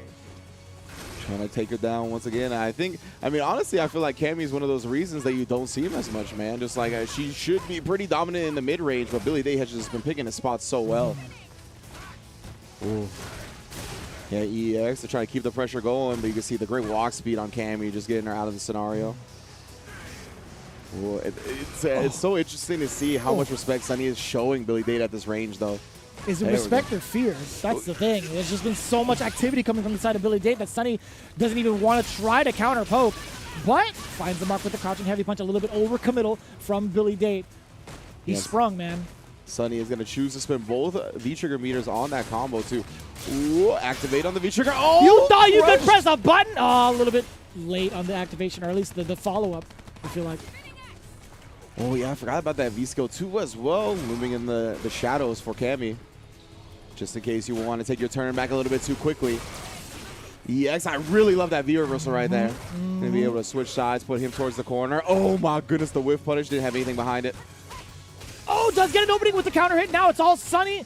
But still, Billy Date is not going to be flinching. There was a hit earlier, and that's a 3-0. A 3-0 victory. That is 4 rounds straight from Billy Date. Actually, maybe 5. Yeah, 5 rounds straight. Yeah, 5 rounds. Yeah, correct, for sure. Big ups to Billy Dayton, man. Sunny was brought out for the first date, but it's only the Billy date today. You know what I'm saying? He is in winners finals. He's going to be going up against Crazy Gun Jack. That's right? Crazy Gun Jack was the one that advanced over Ren in that Pixel versus Pixel winner semifinals. Oh, my gosh. So, yeah, very good stuff from both of our winners semi sets so far. I can't wait to see that winners finals for Crazy Gun Jack and Billy Date. And, of course, Ren and Sunny are going to be dropping down to the losers. And I can't believe it. We've actually gone through the first 2 matches already, but it's gone by so quickly, I feel like. Despite it being, 3-2 in the beginning, that makes sense when there's 3-0 on the board. With Billy Date and Sunny, I got to say, with Sunny and the Cammy play, you could see a lot of the fear from it's still being instilled by Billy Date, man. I've never seen somebody kind of stand still that much with a character like Cammy before, and it was very apparent, and it's unfortunate we got to frame it that way, but that's just how it is. Like Sunny wasn't able to pull out some of those normals in the neutral phase and kind of keep Billy away from doing whatever he wanted to do. Yeah, because I said he was showing a lot of respect, and you were like, is it respect or fear? And I think that was a good question to ask, because I think you're right. I think it was definitely a lot of fear coming out at the end of the day. He was just getting, stuffed at certain ranges, and when you are in a match like that, it just feels terrible as the player, right? You're like, I don't know what to do, and it just starts being like all my options are bad, and it's hard to come back from something like that. But we'll see how he bounces back and loses, of course. We'll give all of you a chance to bounce back yourselves for the PlayStation series. You can go to compete.playstation.com right now and check out the Summer Win-a-thon. If you're looking to improve your skills in Street Fighter V, that is the place to do it. Again, for all you North American fans, head on over to compete.playstation.com to learn more about the event, learn more about the competitive video game sphere in general when it comes to PlayStation.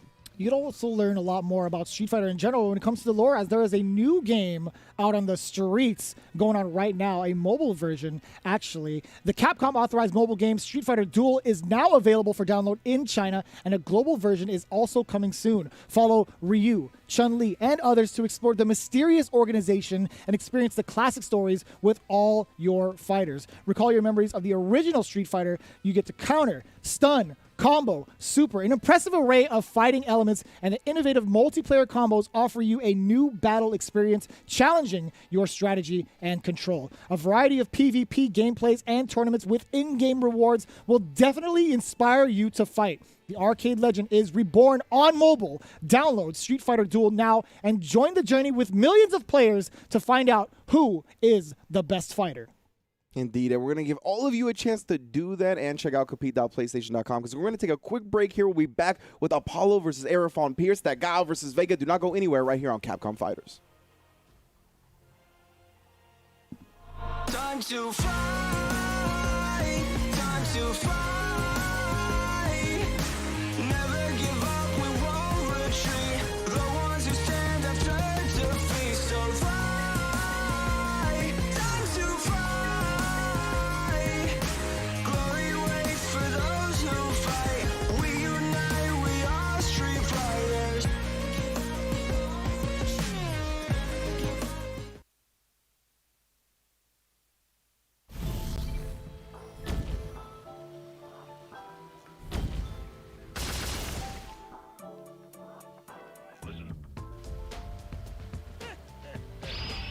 I guess it's time to start warming up.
And welcome back to what you see on the screen, Capcom Pro Tour 2021. This is the South Africa edition. We already had our 2 winner semis matches. I am Ringe, this is Vicious, and we are about to prepare to jump into the losers bracket with that Apollo versus Arafon Pierce.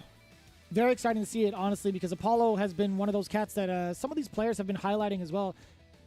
With that Guile play that we saw earlier in top 16, right? It wasn't enough to take down Crazy Gunjack, but we saw little glimpses of his potential in that set, and it actually came through in full force in his losers run, which is how he got here, taking down Pyko 9-9 in a very convincing game.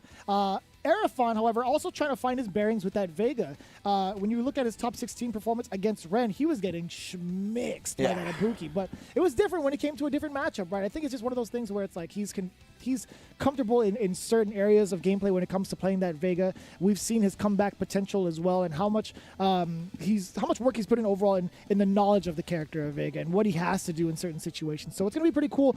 Both of these players very much so well versed in their characters. We're going to see max potential here, as it should be for the loser side. Exactly, right? We are going to get into the top 8 action as well, right? So if you made it here, I know you got some skills. Let's see what the players have to say jumping into this match, shall we?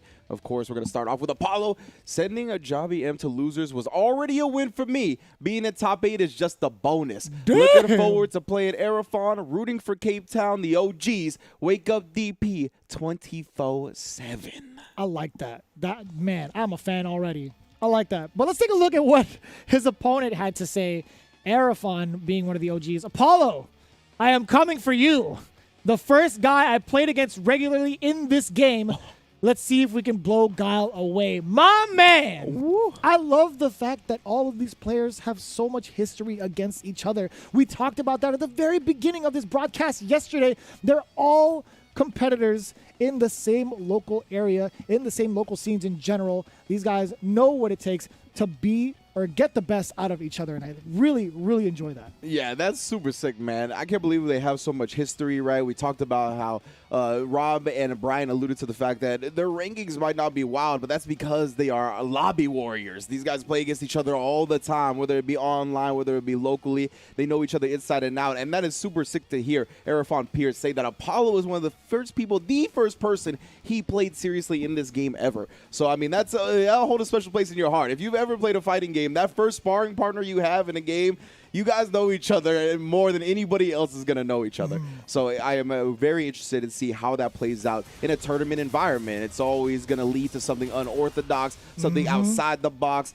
We'll see who brings it out more. And Apollo already going with something that's not on page 1 of the playbook. That's the cannon instead of the Guile. I like that. I like that. It's going to be a bittersweet feeling, right? We've said this time and time again. When it comes to the top 8, you're bound to fight against some of your friends. Yes.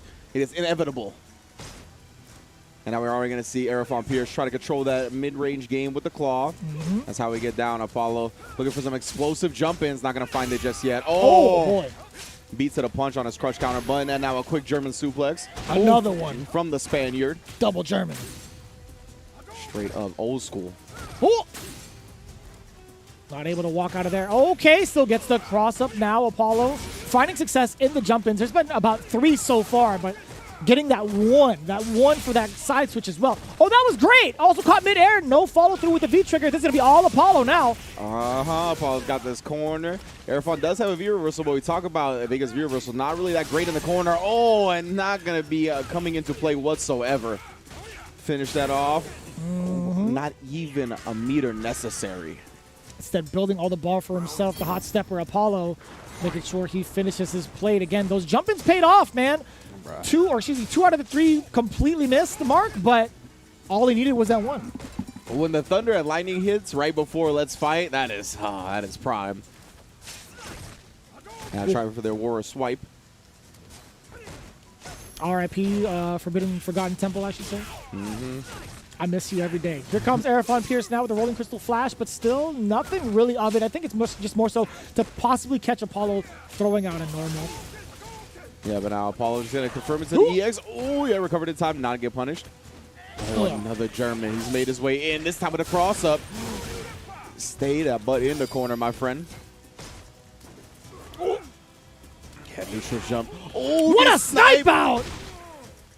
Very good stuff from Arafon. Still respecting the wake-up options from Apollo, though he didn't have any meter. Tried to move when he shouldn't have. Apollo checks with the low, does get the trigger activation, but nothing tight when it comes to the meaty department. Arafon waking up with buttons, getting the round back away from Apollo. Yeah, we're definitely eating our veggies out here for sure on both sides. What in the world? That's stand medium, but you got muscles on your shoulder blades with that one. The trapezius is mad impressive coming from the side of Ken. He does his shrugs every day. Oh, yeah, just wants to get away from the slice, but again, can't get away from the crush counter. Azuna drop back into the corner as well. And man, just navigating his way around the jump-ins. Arafon has had a good amount of success with that, but Apollo hasn't been phased by it. Instead, just gets smoked with the ace from Arafon. I don't know. Vega been in the gym with Brock with all those suplexes, bro. Yeah, Germans, Azuna drops, all kinds of nonsense. Good stuff from Arafon. Really conditioning Apollo a lot of time. He knows that Guile, or excuse me, I said Guile. Ken, in general, like, you know, he is kind of outclassed in, I think, the normal range up against Vega in just terms of the ground. So I think he's really utilizing that kind of superiority to set him up for a lot of throws, and he's taking advantage of that.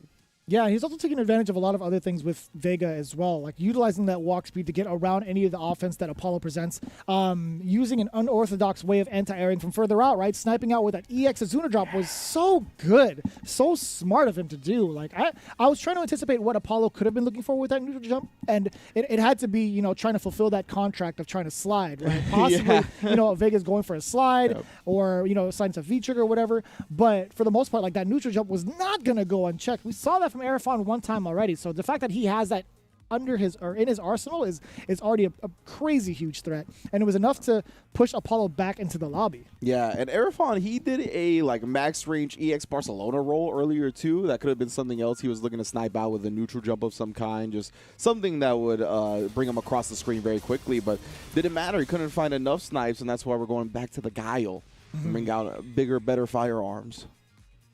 Quite literally, man. He buffs those things up when the trigger 2 happens, or just when trigger happens. You know? Look at this man. He is ready.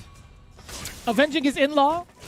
Let's see what happens here. Apollo with a whole different character. The Sonic Booms might be a little bit problematic. However, Arafon not phased whatsoever. Doesn't even get to that part of the game yet. Yeah. Oh, nice whiff punish. Trying to slide on in, but EX Sonic Boom going to put a stop to that. Damn, show him the boots. Oh, just not enough charge to even try to get an anti-air with the flash kick, but still not too bad for Apollo. Sonic Boom's out. Now, he's not even throwing it as much, right? Because of the fact that Arafon can still walk in and out of spaces to kind of start up the Sonic Booms with a medium punch.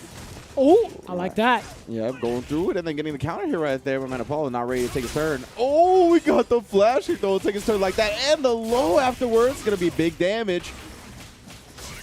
Oh, yeah, that was more than enough space to get himself the continuation off of that Sonic Boom. Off of the lights, too, man. Guile has just got the entire package, I feel like. But I will say, this is the most I've seen in this matchup, right? I feel like Guile hasn't gotten himself started yet to establish this pressure right here, this control with the Sonic Boom game. But Arafon still manages to thread the needle with the jump in. Yeah, I thought he would have had the charge for the flash kick, but either way, not going to come out.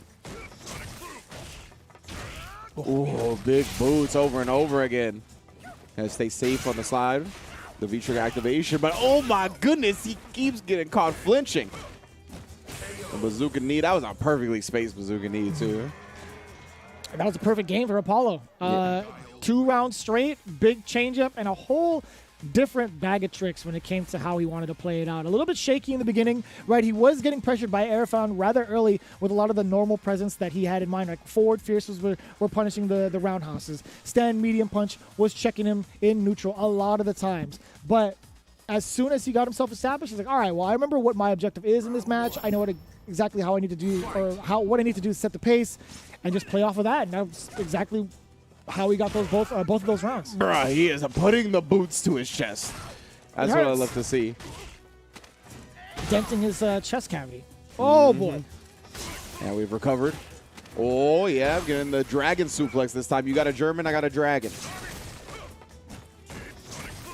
Ooh. Sonic Boom locked down in the corner. You already know how he gets down. That's why he tried to escape with the EX, but not without sacrificing some life. Man, that was so sick because, you know, Arafon was anticipating a Sonic Boom, without a doubt, but Apollo was 2 steps ahead. Yeah, my man's definitely ahead of the game here, and he's staying ahead of it. Tried to catch the shimmy at that time, but Arafon not sticking his hand in the blender.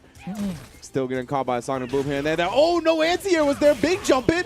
Wait a minute. This is anybody's game now. Don't get EX command thrown. Oh, instead just goes with the wall dive. EX from behind the back with it, not flinching on the upside down kick. One more. Go. Apollo, make sure you respect my gangster. There's so much courage behind doing something like that in a moment where if you miss, you will die. Yeah. Apollo putting it all on the table just to get this lead. But it's a significant one at that because it instills so much fear against Arafon now. My goodness, the boots again, this time close enough to get the counter hit combo as well. Yo, Apollo with the bazooka knee Arafon. Trying to find this rhythm, but he drops it. What was that? I have no idea. It was a jump. I guess he just got like up forward instead of forward on the Sonic Boom. Either way, flash kick, you still locked down in this corner. This is still Guile's block. You work for him, fam. Oh, you thought you were cleared for takeoff? Man's is in the Air Force, okay? Yeah. There's no way, without getting a permission slip from him, that you are allowed to take that jump. There's no way. Absolutely none. That was... He sat there for years. He did. He was there before Street Fighter V. He was sitting down back. He was camped out. He was trying to get a new PS5. You feel me? Like he was out here. Either that or a graphics card. Either one. You know what I'm saying? Something to play Street Fighter V on, right? My man was out here. He was waiting. The clouds, the constellations, everything belongs to him up there, bro. That was so wild. You better stay on the pavement. The only thing that could have possibly saved him was there was like a steel cage for him to climb up. Yeah, right? Could have clinged onto that. Yeah. It's like, whoa, I don't want to go there. Arafon Pierce, again, trying to swipe away towards Apollo, just within that range, like outside of like the Sonic Boom range. But it could be a dangerous ordeal. Oh, what a time to be alive with that rolling crystal flash through the fireball. That was honestly huge. Like that EX, yeah, it was just so important. Oh! The Azuna drop afterwards as well. It's huge for Arafon again getting the EX roll. I love that. I love him in hot pursuit afterwards. After that command grab, it's like Sherlock Vega found a new piece of evidence. Aha! I found a way to break down your defense. Oh, and then a huge jump in as well. Not actually. There it is again. Another one. All right. Objection. Unfortunately for him, the Azuna does take him out of the corner, but he actually finds his way back into the screen advantage anyway. Wow, I can't believe that jump like he actually beat him in the air-to-air game. Stop my air. Oh, boy. Slowing it down. You see Apollo slowing it down while Arafon is like, no, come back here. Yeah. We are getting active. Oh, yes. Medium punch counter hit. Full conversion. Oh, put that flash kick away, son. And he laughs at you on the way down. This guy's disrespectful. Activation off the sweep. I got the anklets. Oh, no. Oh, my God. Swat him down. Oh. EX flash kick, no fear from Apollo. Sky High Claw gets stuffed. Oh, he tried to dash up an upside down kick, but no, too much startup on that one. Arafon Pierce sticking his hand in the blender successfully that time, forcing a game 5. I would have loved to see that interaction again of the V-trigger in the air, throwing out the rose, and I wanted to... If he had timed it in a different way, I think he would have got stuffed out by the EX flash kick. That would have been... I would have lost it. I would have thrown my headset. I would have danced around. Out of pure joy and, you know, seeing that kind of reaction. But that's not the case. Arafon Pierce is fighting back indeed, despite the change-up into Guile. In fact, we do have another switch-up potentially, or just, you know, reassessing the situation in the lobby. Yeah. I think it's going to be, at the very least, a momentum break, trying to reassess something. But I really like the highlight that you talked about when it came to the V-trigger activation being from so far away. That really was, I think, something that illustrates our point about these two players knowing each other so well. Like, you know, it was the fact that he just committed as soon as he jumped to the V-trigger. And, I mean, credit to Apollo. His reactions were quick enough to actually do an EX flash kick, right? Like, he reacted very fast. But because of that, that's exactly what Arafon was looking for. So that was just counting on his opponent's tendencies because they know each other so well. So really good set so far. Obviously, we heard Arafon say that Apollo was the very first person he ever played seriously in this game. And you could see the results, right? 2-2, very close sets so far. I wouldn't have expected anything different. And I'm just glad it goes down to the wire because we really get to see the potential of the South African region being such a talented one at that. so many times over, we've seen these players go tooth and nail in some of these matches, in and out of the CPT, really, right? We have Hit the Streets coming up not too long from now as well, with Logan Sama throwing it down. A lot more talent as well going in on the mics for that. So it's very exciting to see this region just highlighted on this platform for the Capcom Pro Tour as we get ready for our final game between these two competitors. It's going to be Vega and Guile, still on the side of Apollo, and Erfan Pierce, of course, with that Vega. I feel like we just got Izuna dropped into the game. That's definitely what happened. My vision went all blurry. Put something in my drink. Shouts to Lee Chung. Oh. Yep, already with the German. And now already with his back to the corner, fighting out successfully. You know he wanted that back throw. No anti-air, nothing. Oh, and the sky-high claw. It's so hard to digest with the size of the hole in your chest. I'm telling you, man.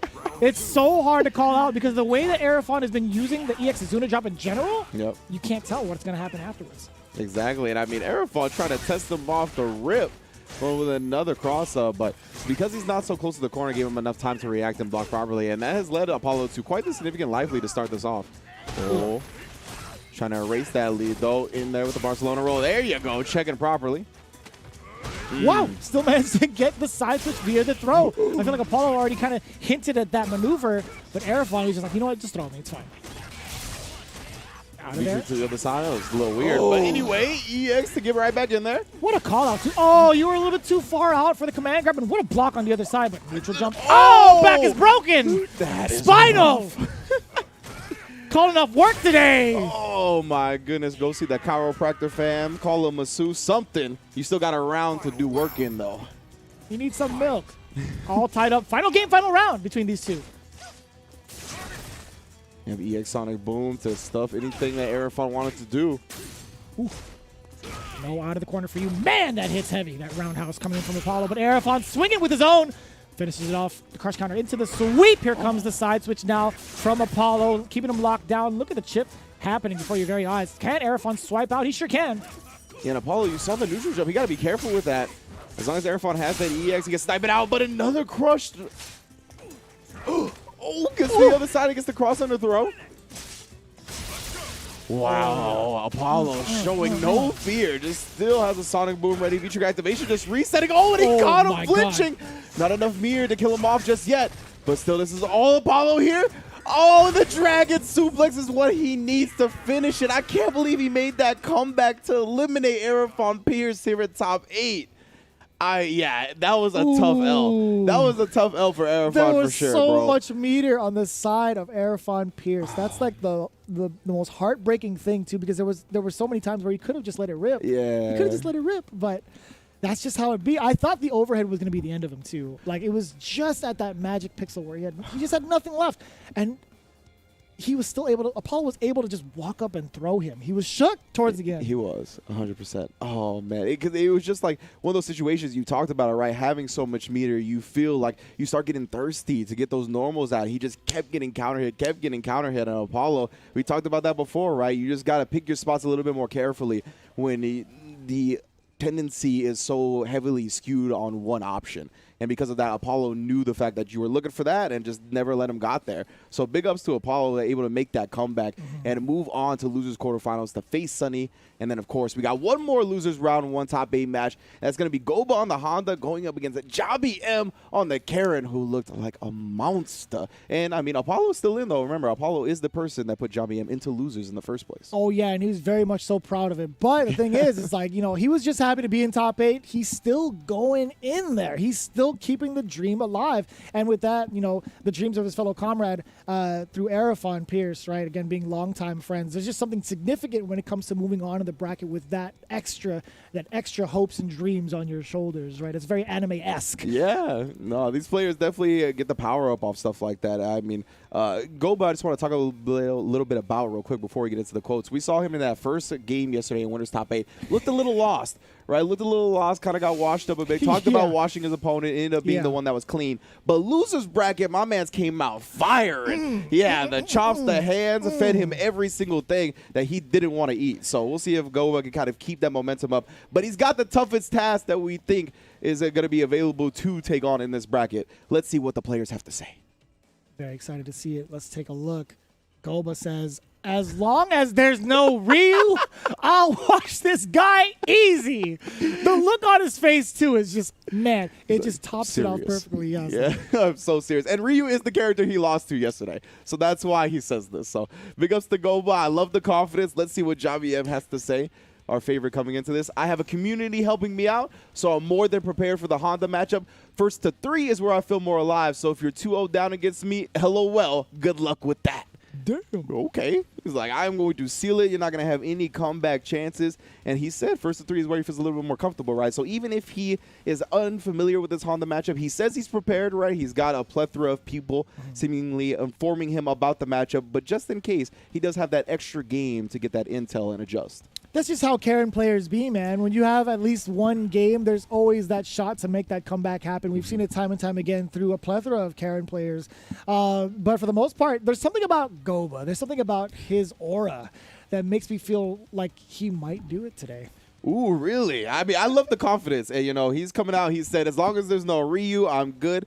So, Sunny isn't losers. So you got to be careful, right? Sunny is definitely still looming in the distance. He could bring that Ryu out if that fate or if that duel ends up being fated. However, I mean, Goba looked like a monster yesterday on the Honda in losers bracket, right? He was just constantly beating his opponent to the punch, really just utilizing a lot of Honda butt slams. Like he did a cool job of like patience and randomness, right? Like not being afraid to wall out with the butt slams and the headbutts while still maintaining a pretty solid ground game. I think it was very significant what Jabi said as well, with the whole community behind him, knowing full well what the Honda matchup was like, because I feel like that statement alone is what was significant enough to tell how it went for Goba. Really, a lot of these players that faced off against Goba wasn't familiar. They weren't familiar with the matchup too much. Yeah. Right? Oh, man, he's rocking the Red Bull Watermelon E-Honda, huh? I like that. Man, that scarf is sick. Ooh, yeah, we saw a lot of anti-air headbutts come out from Goba right there. He tried it that time, but Karen just landing a few frames before. If there's a moment to really ask Capcom for anything, can you guys release a merch line with some of these scarves that Honda has, please? Facts. This looks so clean. It's definitely stylish. It's not a scarf, but, I just can't think of the name of it right now. I don't know. Is it not? It's whatever. Not. It's not really not. We'll Not for something like that outfit. We'll get the technical term later, you know what I'm saying? That's like a silky smooth piece of clothing. Yeah. Especially with that uppercut. That was silky smooth as well, coming in from Jabi. Yeah, well done. I mean, his whole game plan has been silky smooth, not actually letting anything rip. I'm very surprised. Headbutt got a lot of horizontal range, and you froze the screen. Definitely had time to do so. Oh, nah, put that away, fam. He tried to grab him from that far. I don't know if it was kind of like one of those things where it's like, I'm going to fake a headbutt to make you think it's like something moving forward or normal. I don't know. But Jabi not flinching at all. Actually responding appropriately, more so than flinching. 100%. Oh, yeah, that's the plus frames in front, so he just respecting the hands afterwards. Oh, my goodness, the bear hug from long distance. Trying to take it to the dance floor.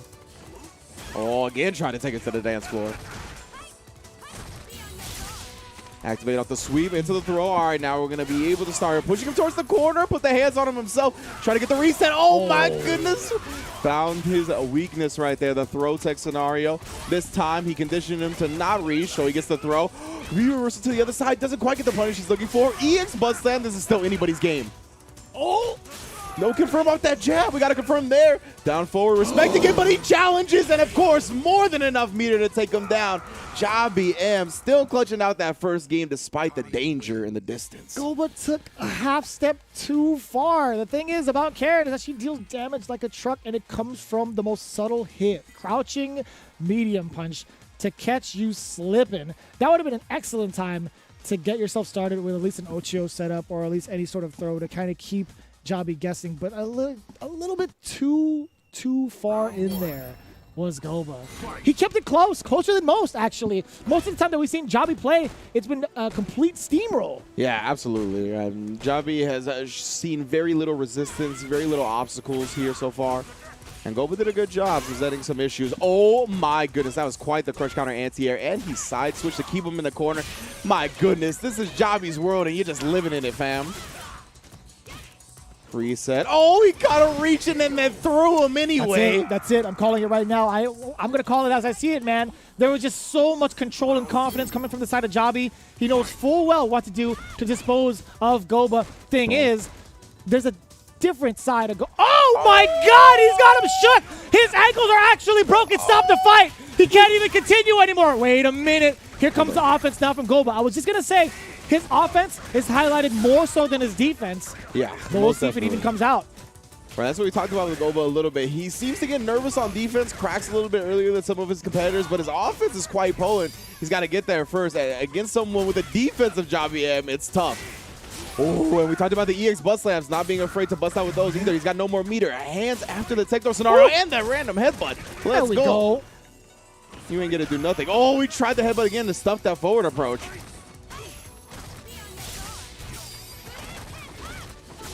Oh, he snuck behind him. He didn't commit to the CA, though. It would have worked. It would have killed, I think. Come on, Javi. I expect more type of confidence from this man. I thought he was going to commit.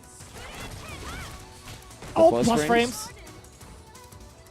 He's pulling out. Oh, stop. All right, he made it up to me. Shoulder directly into the wall. KO just like that. Did it catch a headbutt startup? I don't know, but it was a counter hit. Yeah, it got something. There was something. I thought I saw my man like rear back for a second for the headbutt, but either way, he only found the shoulder. And man, it broke him all the way through. KO to finish. Javi M looking fierce as per usual. I don't know if it was a headbutt or not, because maybe he like moved forward just a little bit beforehand. Yeah. So I don't know, but I was looking at the bar. I was looking at Goba's bar. I was expecting the same thing, like maybe an EX headbutt to take Javi by surprise or something. But damn, that would have worked. Now I think about it, would have blew past the command dash before the shoulder even came out. Yeah, unfortunately, and Goba has been using those headbutts from like this type of range pretty frequently, as you can see. So kind of surprised that it didn't end up working out last time. Ooh.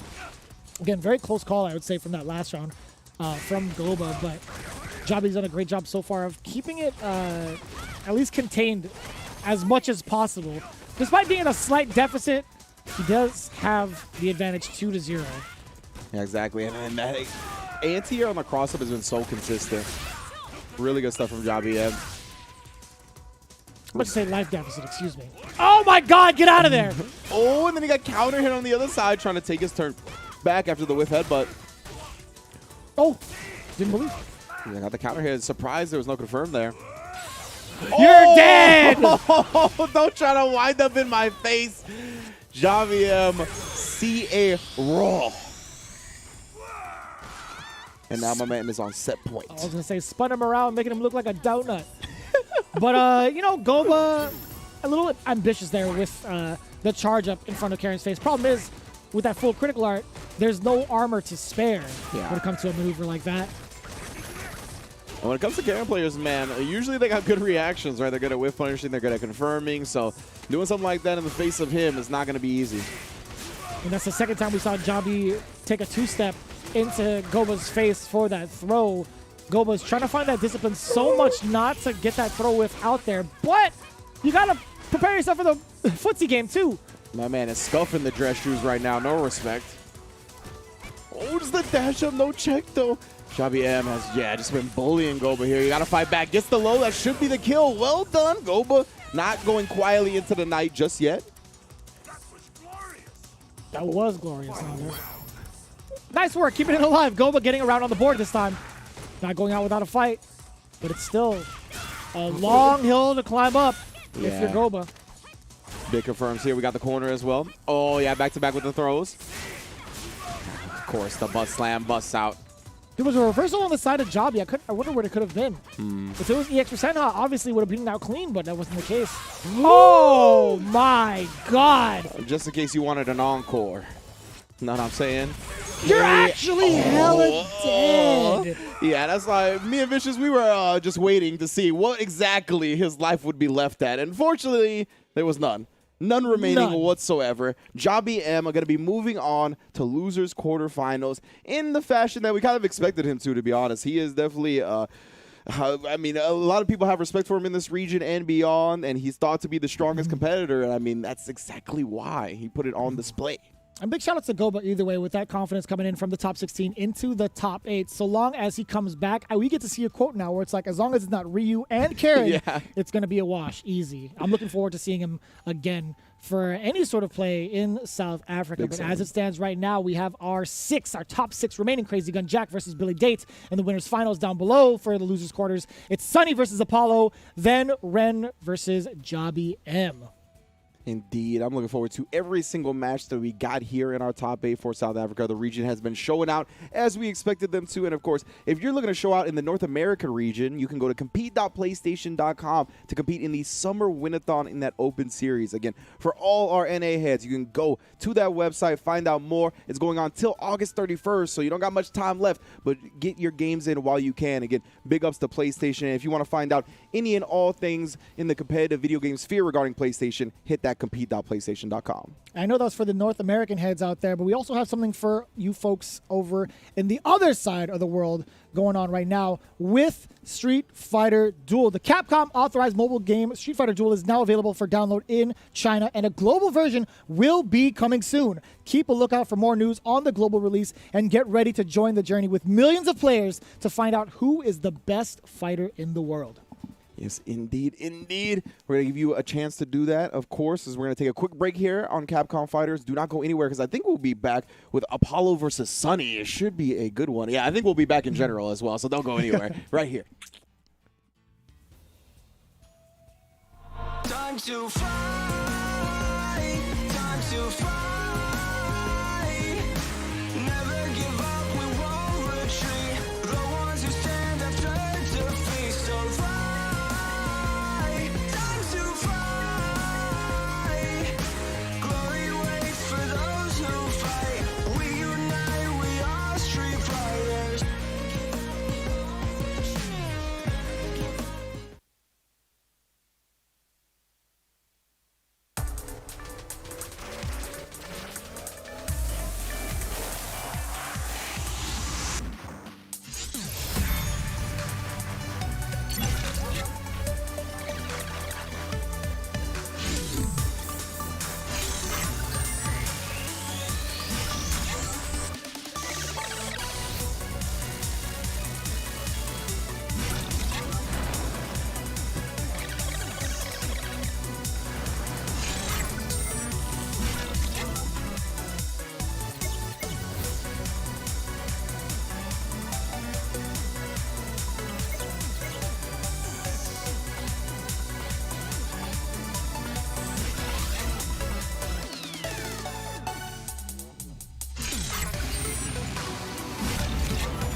Can't start the show without stars.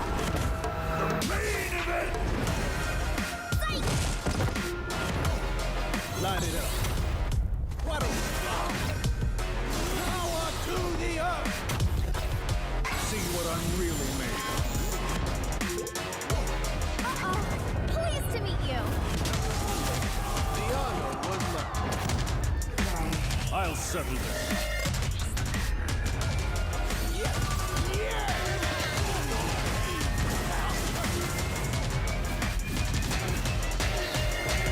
shaking here. Bow down before my psycho power.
And welcome back to the Capcom Pro Tour. Once again, you have joined us for CPT South Africa Top 8, Top 6. Now we have two of our opponents, or our players, have gone home or stayed home out of the bracket, unfortunately. But we're going to continue with the losers quarterfinals. Of course, I am Ridge. This is Vicious. And let's take a look at how that bracket's gone down so far, shall we?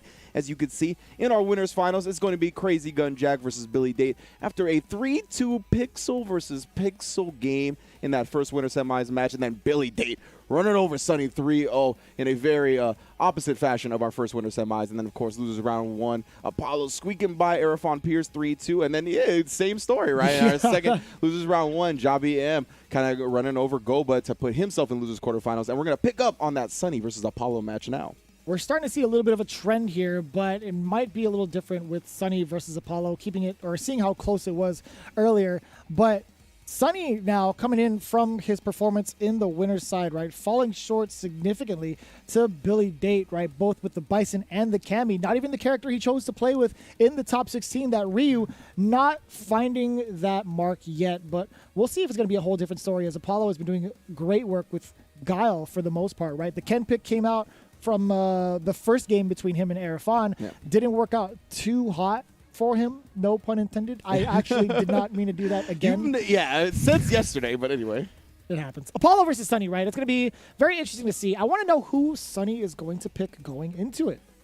Yeah, exactly. That's kind of been the tale of the tape when it comes to Sunny matches. We expected the Ryu because that's the character that did him right yesterday, but we started with the Bison, then switched to the Cammy, and we're going to find out exactly who's going to go up against that Guile or the Ken. That was going to be the other thing I was going to say. Apollo did start with the Ken up against Arafon Pierce. Couldn't quite find the success he wanted to. Switch back to the Guile, but we're going to start with the Mr. Masters once again.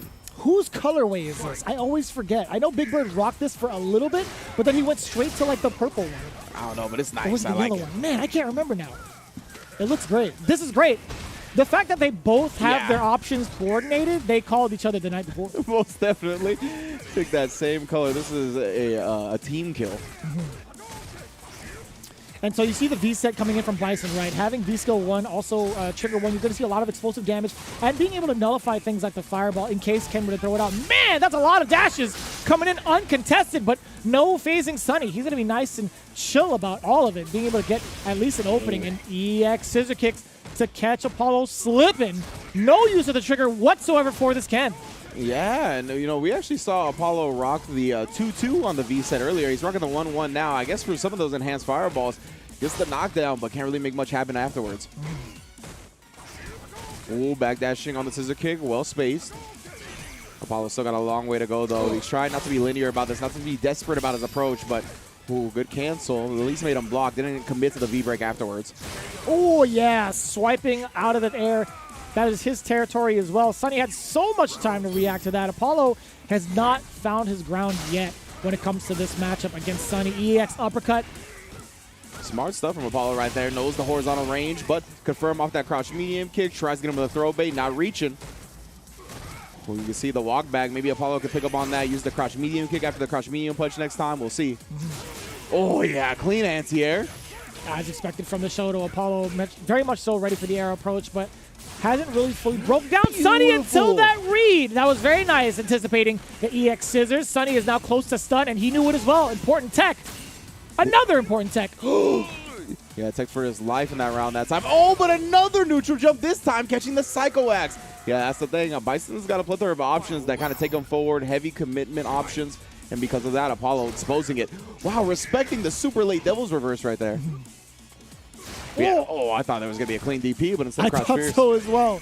You got the traditional version of the uppercut. That's what I'm going to call it. But still no anti-airs yet again from Sunny. Again, he was doing pretty well with it, but now Apollo's changed up his timing with the early jump Fierce, getting himself locked down in the corner. No quarantine for Bison. He's keeping out the bus with that light kick. No meat is to be found once again. Apollo.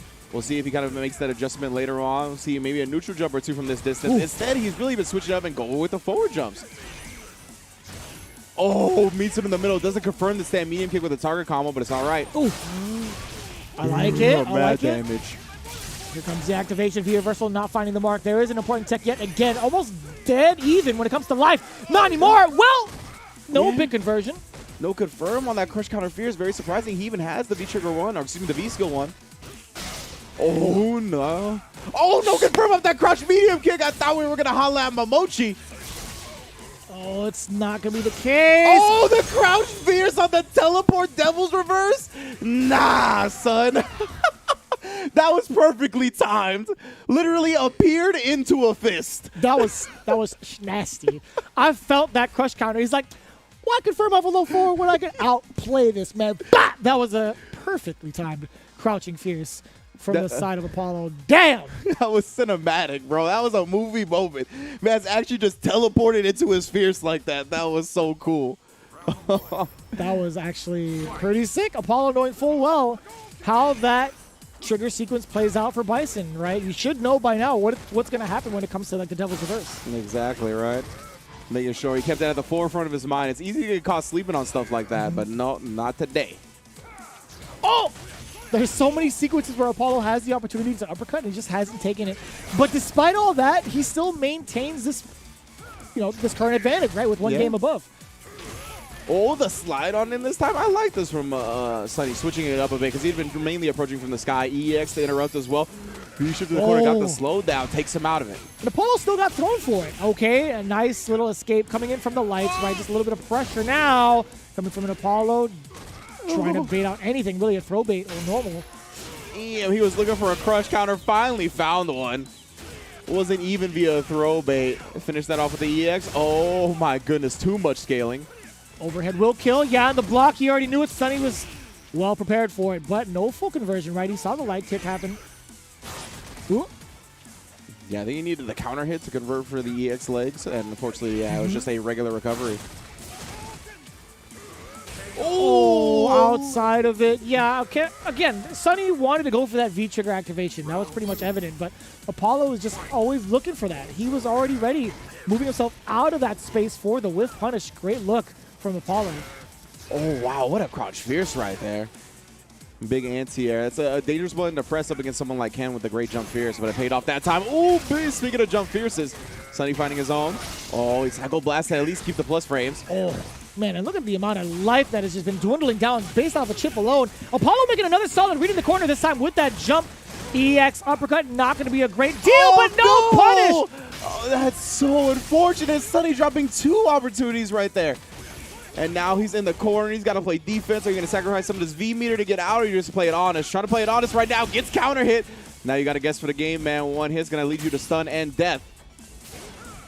Oh, willingly backing off. Apollo knowing full well that if he gets this hit while in trigger, he still can make this round in his favor. But Sunny, again, trying to find a mark with the trigger. He's got to do it now or never, really. Yeah, watch out for the neutral jump. He knows you're going to be looking for that slide activate.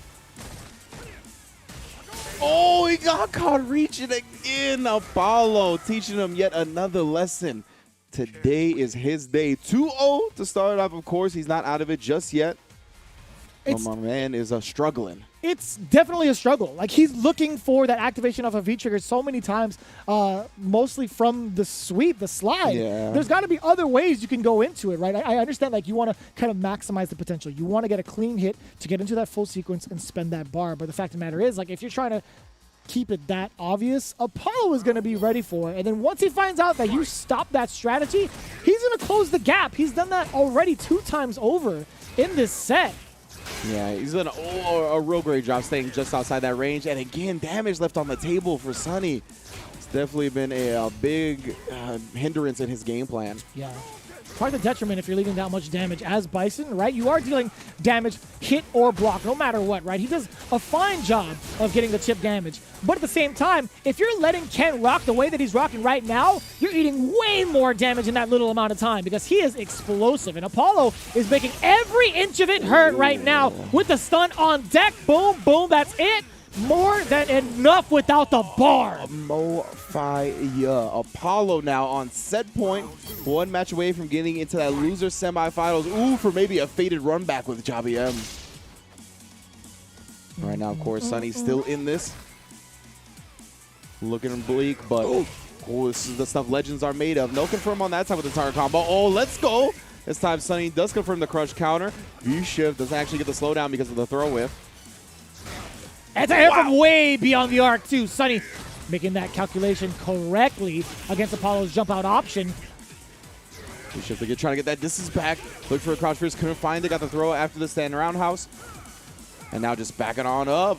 Apollo more than comfortable with seeing how Sunny approaches. And it's kind of tough, right? Apollo was just trying to bide his time.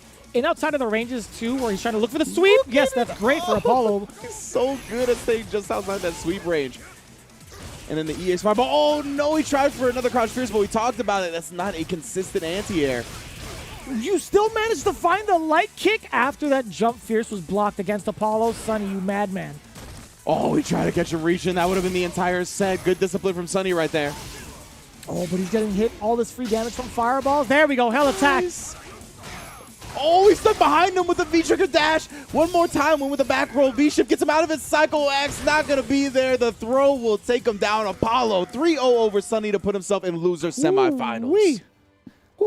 There was a lot. There was a lot being said from that matchup alone. Even in that that final instance where it was the most evident, you could see Apollo's game plan pretty much be Sunny's going to overcommit when it comes to moving forward. What could have happened was while Apollo was anticipating the slide, Sunny could have just walked him into the corner, right? And then there was that one instance. It's like, all right, well, I found myself into this corner. I'm going to try to jump. And it worked out like twice over in that game, that entire game, right? And even in the entire set, once he found out that strategy, he's like, all right, well, I'm not going to really try to overcommit. I'm going to let him play at my pace. I'm going to play the life lead game and force Sunny to make these errors. Yeah, we saw there was like a one instance towards the end of the match where Apollo ended up hitting Sunny, and it's a scenario I can't remember exactly what, but it left him standing, and then he just backdashed, right? He was like, as Ken, you don't expect that, right? As Ken, you're like, oh, he's going to stay in there, close quarters combat, try to mix him up. But Apollo was like, bro, I've seen you time and time again overcommit. You're sliding, you're jumping when you shouldn't. And he just backed on up and was like, I want to see how you approach. And that was just good stuff, good recognition from Apollo, kind of switching up the traditional game for the character to make sure that it was the best for the match. And moving on into the next match for the loser side, Javi is getting ready to face off against Ren, while Apollo is awaiting the fate between these two. But don't forget, we still have Crazy Gun Jack and Billy Date all the way up there. That's going to be happening after a break from this matchup, though. Ren versus Javi M is going to be pretty exciting. A lot of eyes are on both of these players, really. Ren has been proven to be one of the stronger Ibuki players in the region. So it's going to be very interesting to see how this is going to play out. The way that he played up against Crazy Gun Jack faltered just ever so slightly. Now he's facing off against one of the biggest threats, not only in the bracket, but in South Africa. Yeah. And we saw Ken versus with him today, right? We saw the Ibuki yesterday and Ken today. So I'm interested in what he's going to be picking up against Javi M on the Karen. Ooh, it'd be interesting, right? We know we've seen Karen versus Ibuki plenty with Punk versus Shine, and we know that Shine picks a different character, right? He's like, I don't like playing that matchup. I think Punk just kind of washes me in it. So we'll see if he doesn't want to kind of approach that the same. Of course, that could be like a player versus player type thing. And he is actually going with the Chun-Li and a poison for Jobby M. He is beating him to the punch. He's like, bro, you want to play footsies? We can play some footsies. I got a whip to back me up. There's something about this scene, right? They obviously know so much about each other. We can't emphasize this enough. There's just so much history, right? This pick is something that none of us would have saw coming if we weren't part of that respective region. Right? Yeah, exactly. That's what's so cool about the South Africa region being shown, though, here at CPT, right? Just in general, lights being shown on regions that don't get a lot of it. And I am digging this poison color. I tell you what, if you know me, you know green's my favorite. Looking real watermelon-esque, too, with the pink hair. Yeah. Like oh, air throw violence from Chun-Li. She woke up and chose violence today. And that's such a great sequence from Jobby M, right? Being able to anti-air and switch up with the V-skill to the other side and reclaim all that space. Because, again, not only does it get you out of the corner, but you don't even have to pressure Chun-Li anymore. You can just play this game with the whips. Win the EX here. Just going to respect afterwards. Not even an activation into trigger from that's what I thought was going to happen. Ooh, tries to get the throw after the jab. Tosses both Molotovs, though, and yeah, immediately Ren's like, I'm not sitting in that fire, bro. Oh, whip it hard, whip it good. My man Jobby M making sure Ren gets no type of ground. I thought you were going to say whip that whip just like you should. Should have. Oh, just barely missing the mark, but still catching a counter hit off of Jobby M. Trying to press a button a little bit later than he should have, but Ren still in a very interesting predicament of how to close the gap against Poison's presence in the nooch. Yeah, and again, you can see this crouch fierce harassment just coming out. Ooh, EX with the overhead. Gonna catch her by surprise a little bit. We want to play this slow-paced game. I love that rhythm switch. Ooh! Ooh! Oh, my goodness. Back to back with it, though. Stop thinking you can press something. Stop reaching. Gonna be a whole lot of teaching.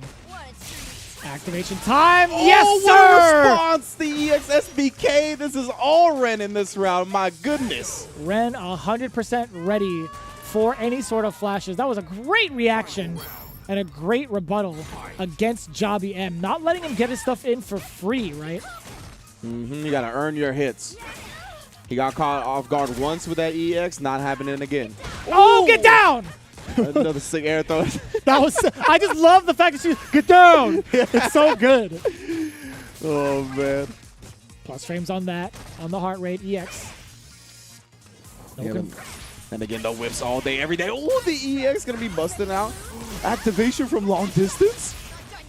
Yeah, off of that medium kick, finding the mark too. Ren maximizing the efficiency of their V trigger two. But speaking of trigger twos, Jobby M letting the Molotovs rip. Big punish incoming. Not going to spend it.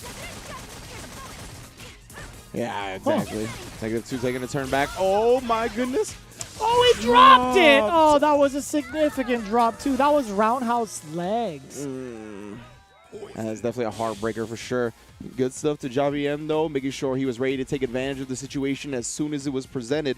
He's going to be going up a 1-0 over Ren so far. But I like the Chun-Li. I don't want to see him switch, to be honest with you. It was a hard-fought W for Jobby M. He definitely didn't win for free at all, but seems like we might be taking a trip back to the lobby regardless, maybe just to reset that momentum a little bit because, as you said, man, it was a drop at the end. It definitely still could have been Ren's game. We've seen the kind of things that Ren is willing to put out there to counter Jobby M, right? He has the reactions and he has the anticipation for what Jobby wants to do, but as close as that set was, do you think Chun-Li has the tools to kind of contest against Poison right now? I feel like in the neutral, it's been very much so in Poison's favor. You know, that's a good point, for sure. I like that you brought that up, because despite how close that was intel for Jobby M, and that was still a W for him as well, right? Yeah. So I think you're right that it is only going to get harder for Chun-Li in this matchup as Jobby M gets used to how Ren's going to play it today. So, yeah, maybe a preemptive switch here, despite how close that first game was, is the way to go, just because, like, as you mentioned, Chun-Li kind of gets bullied by that whip. We saw one of her best tools is her footsie game, right? Her walk speed, the range on her normals, but Poison can combat that all day, and we're seeing a switch right here. Ibuki try to put the mix on him.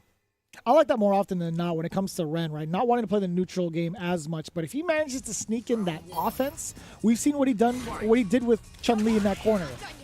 But with Ibuki, it's totally different. Did you see him start off with a sweep earlier? Bruh. I didn't see it coming, but he still managed to footsie poison with that sweep. Out footsie her, I should say. Yeah, then you saw she did the sweet chin music on the kunai and Ibuki.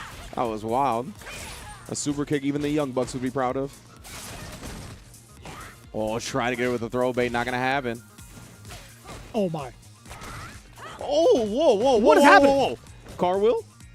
Just real quick. Let's go back to mid-screen. Stop it. That's my skies. Command dash. We talked about how Ren is very willing to check people punish. Very nice. And nothing to fear off of the Shuriken. Jabi M keeps Ren honest with that activation. Now, oh, that was above, by the way. The kunai intercepted the whip just in time. But love me tender, that is going to be right on your cabeza. You better check and block high. Watch the heels, fam. Leave a nice indentation on the forehead. Ugh.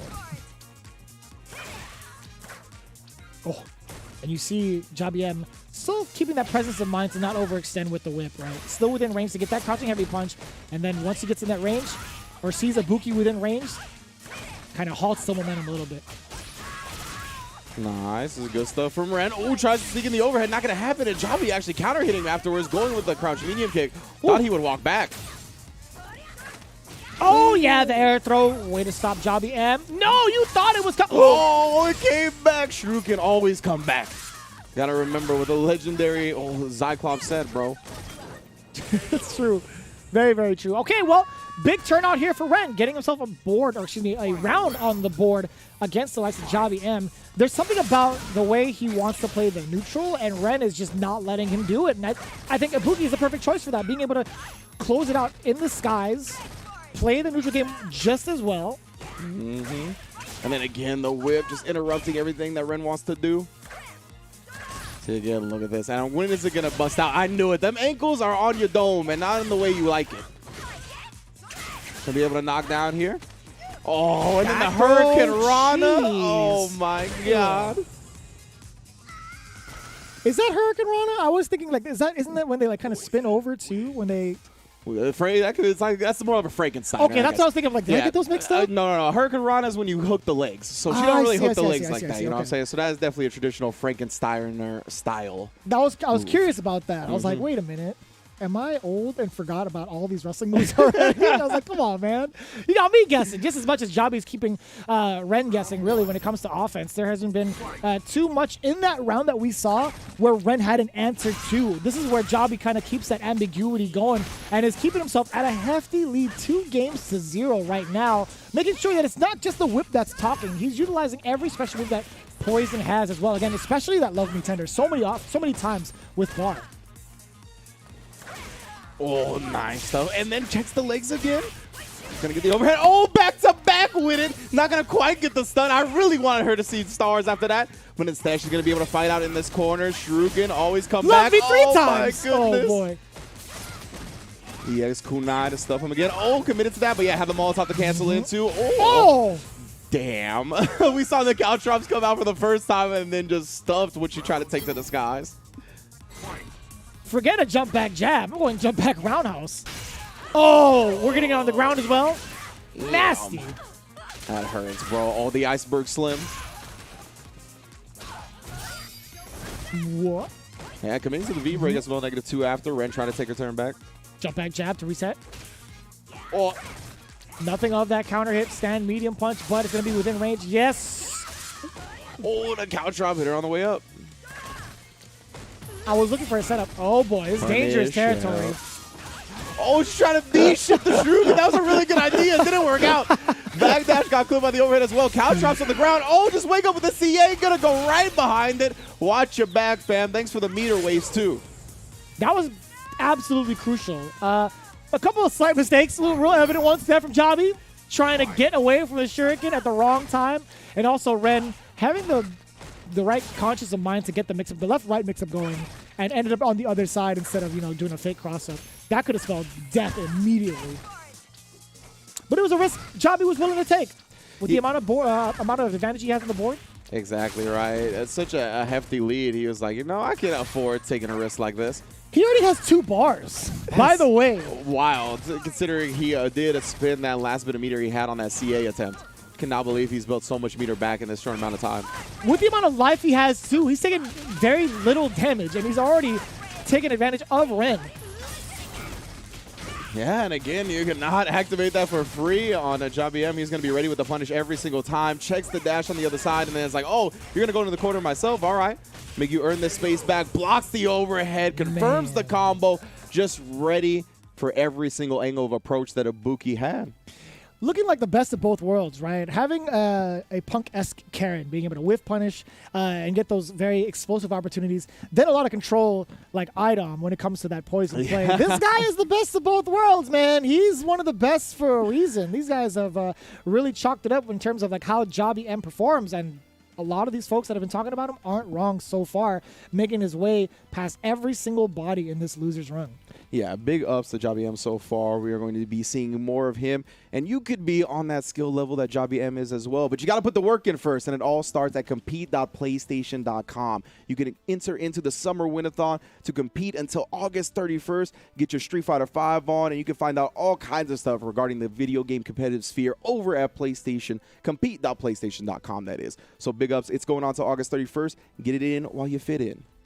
Or if you want to take a more casual approach and just check in on the Street Fighter lore, what better way to do so with a brand new mobile game coming out? The Capcom authorized mobile game Street Fighter Duel is now available for download in China, and a global version will be coming soon. Keep a lookout for more news on the global release and get ready to join the journey with millions of players to find out who is the best fighter in the world, just like we're doing so here in the Republic of South Africa. We've gone down to even more of these players into the top 4, but when we return, we're going to continue on with the winners finals. Stay tuned.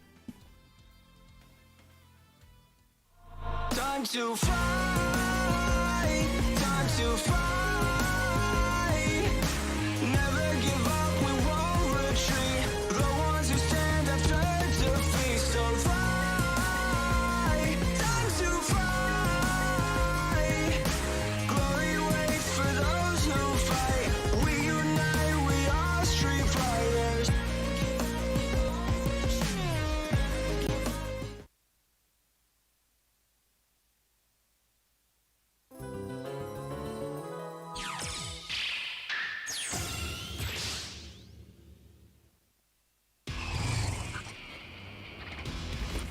If I go too far, please forgive me.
fighters have to strike out on their own. Let's do this.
Only 4 remain in the hotly contested region of South Africa, where we see so much of the talent really coming forward into the light. Vicious here with Range to get down into the top 4 and continue on into the winners finals, where we have Crazy Gun Jack getting ready to face off against Billy Dayton. We saw what transpired earlier, where we see down below loser semifinals Apollo going up against Javi M, and taking a look at all the scores thus far. It's been pretty convincing, especially in that side of the losers quarterfinals.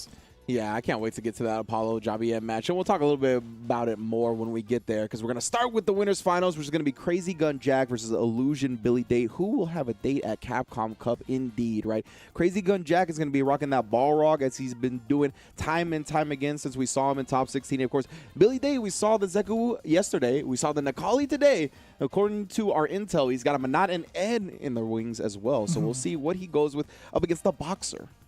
Yeah, for the most part, Billy has been keeping it pretty ambiguous, right? We saw what happened with that Zeku in day 1 for top 16, and then Nakali coming in hot against Sunny earlier and just taking it down 3-0. That was the first big sweep that we saw. That was 5 rounds straight, by the way, in that winner's side. So he's more than capable of taking down pretty much every opponent so far with any character.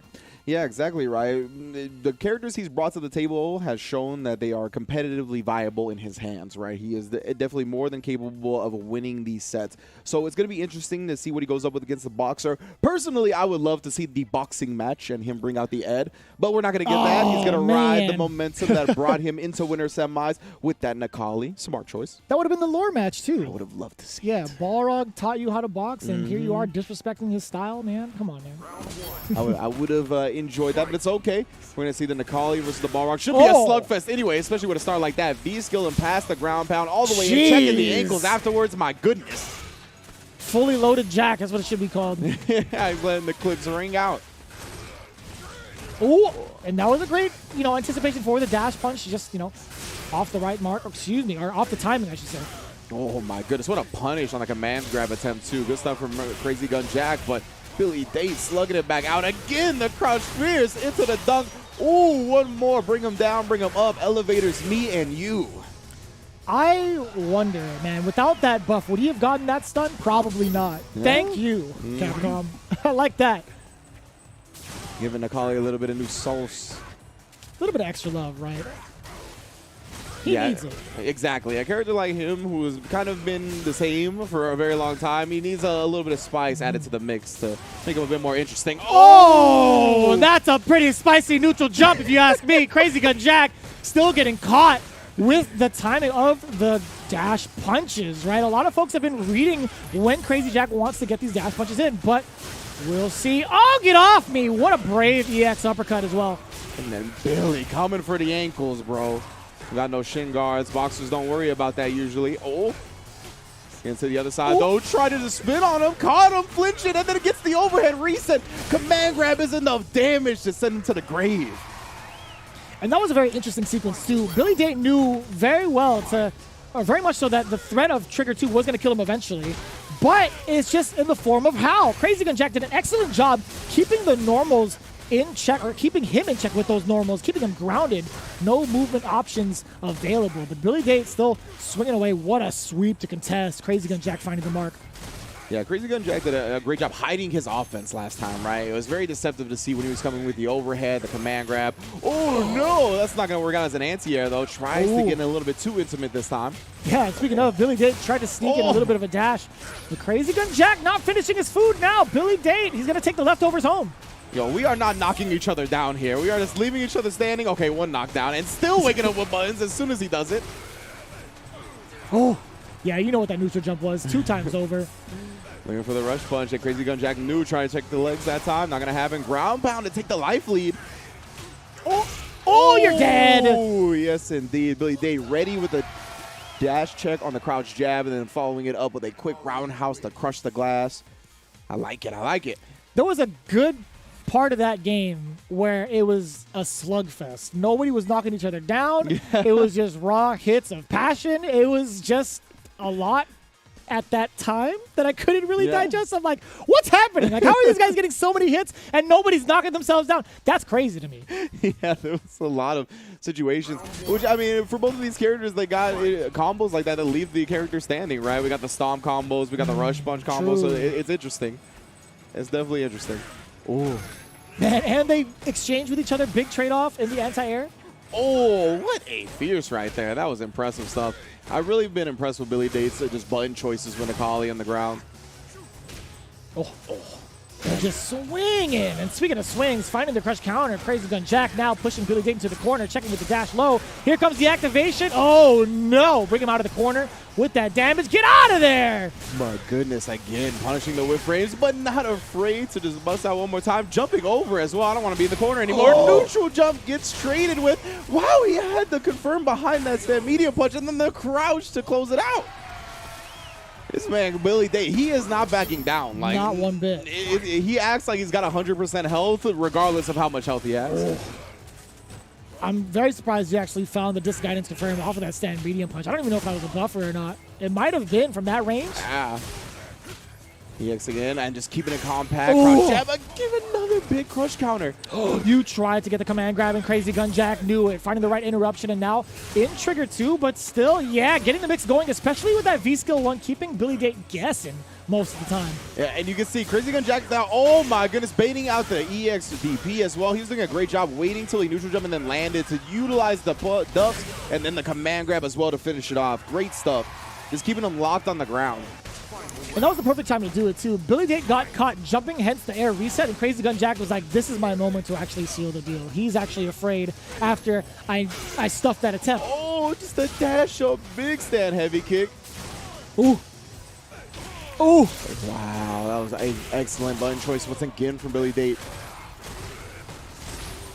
EX to keep that pressure on. Yes, got him with the counter hit. Didn't confirm. Does that one. Oh, you're actually stunned, my man. Oh, no! Ended up leaving him on a pixel here. The stun bar's going to start depleting. He has the corner as well. Oh, bust out again. Billy Date, fearless. And then just the dash up tick throw. My goodness.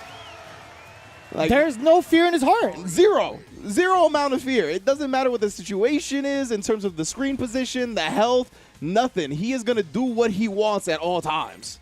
That is actually wild to see. Again, he's playing playing with his heart right now. He mentioned it way before this tournament even started on a Friday evening where he was looking into Jobby's stream. He was saying to himself, you know what, you're going to see a different side of me that y'all never seen before. Y'all better be prepared for it. And he's showing it off very effectively with the Necalli pick, right? A whole different story from day one into day two, into this top 8. He's winning right now with 2-0. Winning 2-0 on the Necalli against the Balrog. And as you mentioned, it's about that confidence, man. The way he's been playing is just like you could tell that he is not concerned with his opponent beating him. He is like 100% focused on the W, and he's just going after it. We're seeing a lot of heart, a lot of focus, a lot of grit coming out from Billy Date.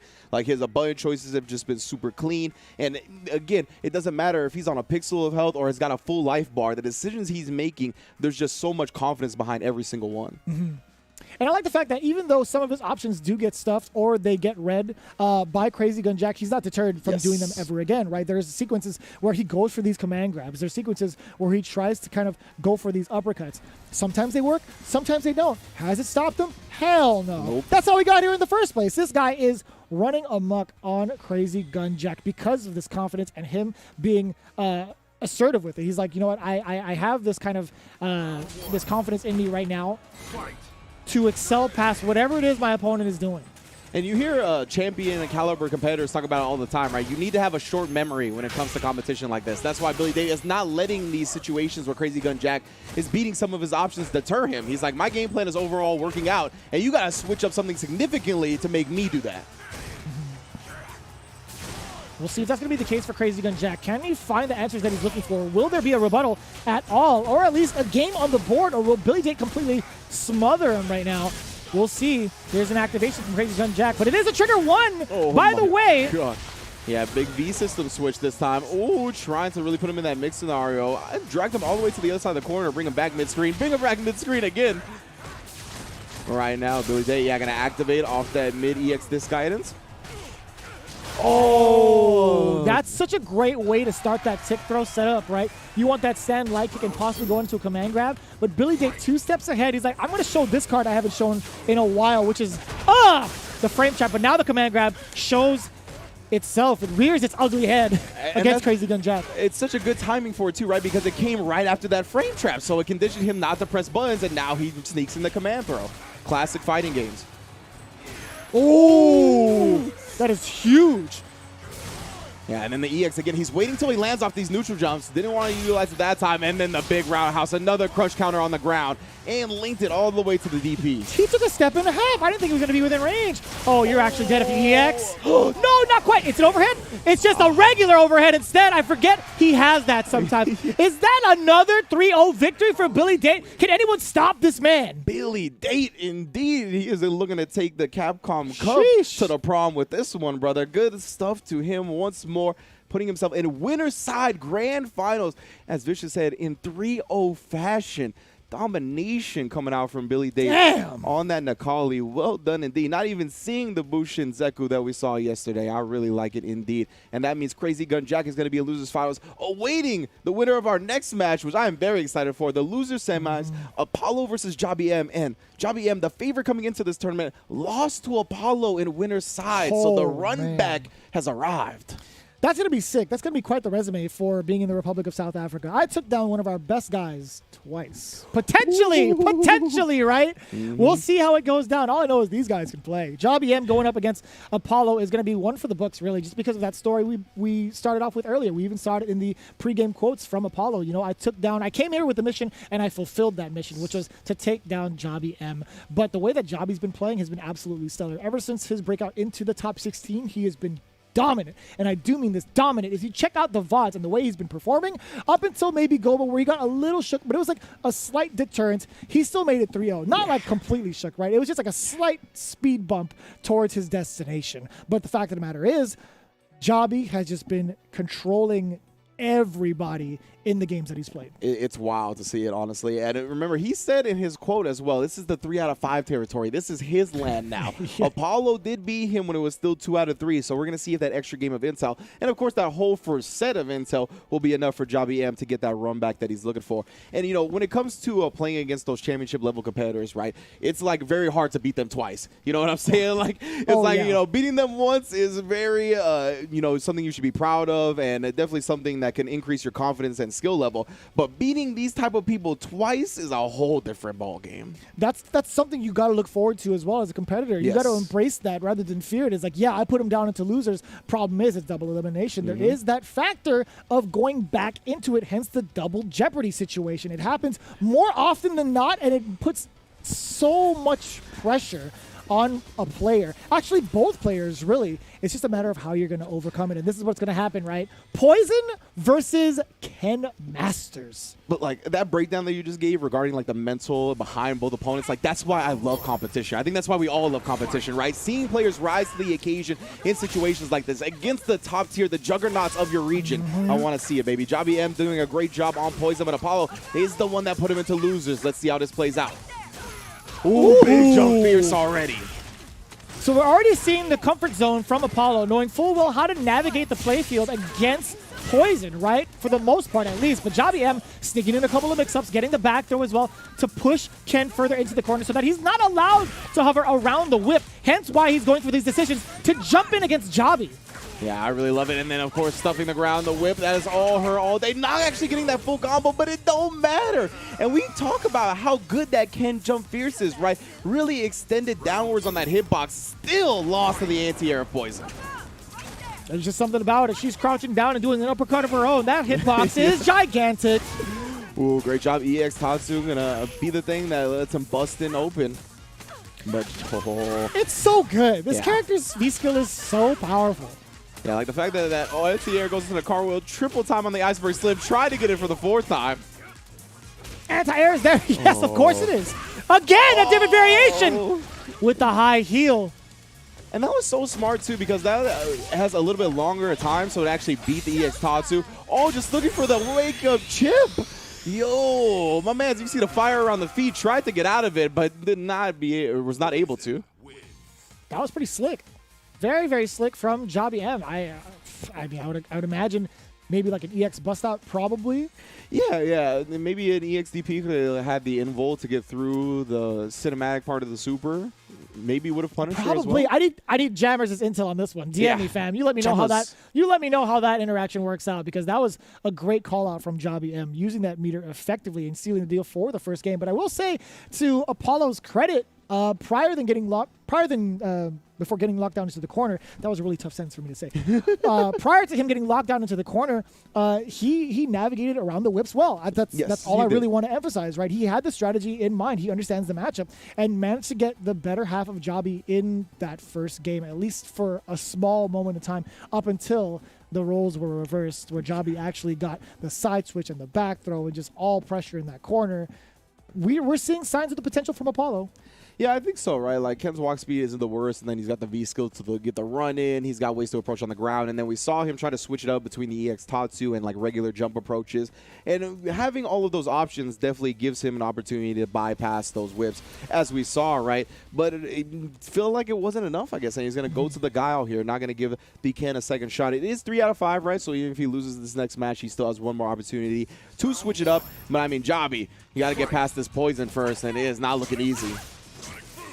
Yeah, that's right. I mean, think about how intimidating that is, right? You have to get past the Poison to get to the Karen? Yeah. Come on, fam.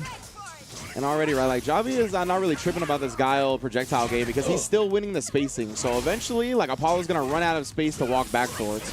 Oh, and then the EX once again to bust out while you're at this corner. No more space for you to work with, but no confirmation to the combo. I think he might have wanted like something else, like a faster high heel probably, but it doesn't matter. It's going to be just fine. And it's trigger 2, by the way. Oh. I like that. You know, potentially to get past the sonic booms, getting that, that longer range command grab, or maybe even off of a whip as a confirm. Yeah, I want to see a sonic boom get grabbed by the whip so bad now. That'd be great. That'd be super clean. And right now, yeah, you can see this is exactly what we saw last time. Apollo, he started off pretty well. The projectiles were working out, but he just gets walked into the corner, and that's why he tried to prioritize switching it up there, but it didn't matter. Back throw is going to grant him some reprieve, however. And this has been so great for Jobby, right? Apollo has not found success in majority of these sonic booms that he's throwing, right? Because more often than not, he gets clipped on the worst end of the trade. Yeah, that was, he faked him out with that jab. Thought the sonic boom was coming. He tried to react to it, but Yes, the full loops as well. Let me get that. Oh, you tried to get the reset, but Apollo still in hot pursuit. A throw is going to be more than enough. The interruption on the overhead? Oh, boy, it's going to be tough. Bro, yeah. Actually getting the lively to He was going to do it. You knew he was going to do it. You knew he was going to do it. Heartbreaker, bro. I just say, Javi M, you're pretty good for checking that overhead, bro. Like, the fact that he knew that, that's a classic guile in there, right? But it's so easy to still get clipped by. It's just you're juggling so many things in your mental stack that it's very easy to forget about that. My God. But he remembered, checked, and then rode that check all the way to victory with the back-to-back command throws at the end. Gross. That Gross was in the best way. What a way to end it.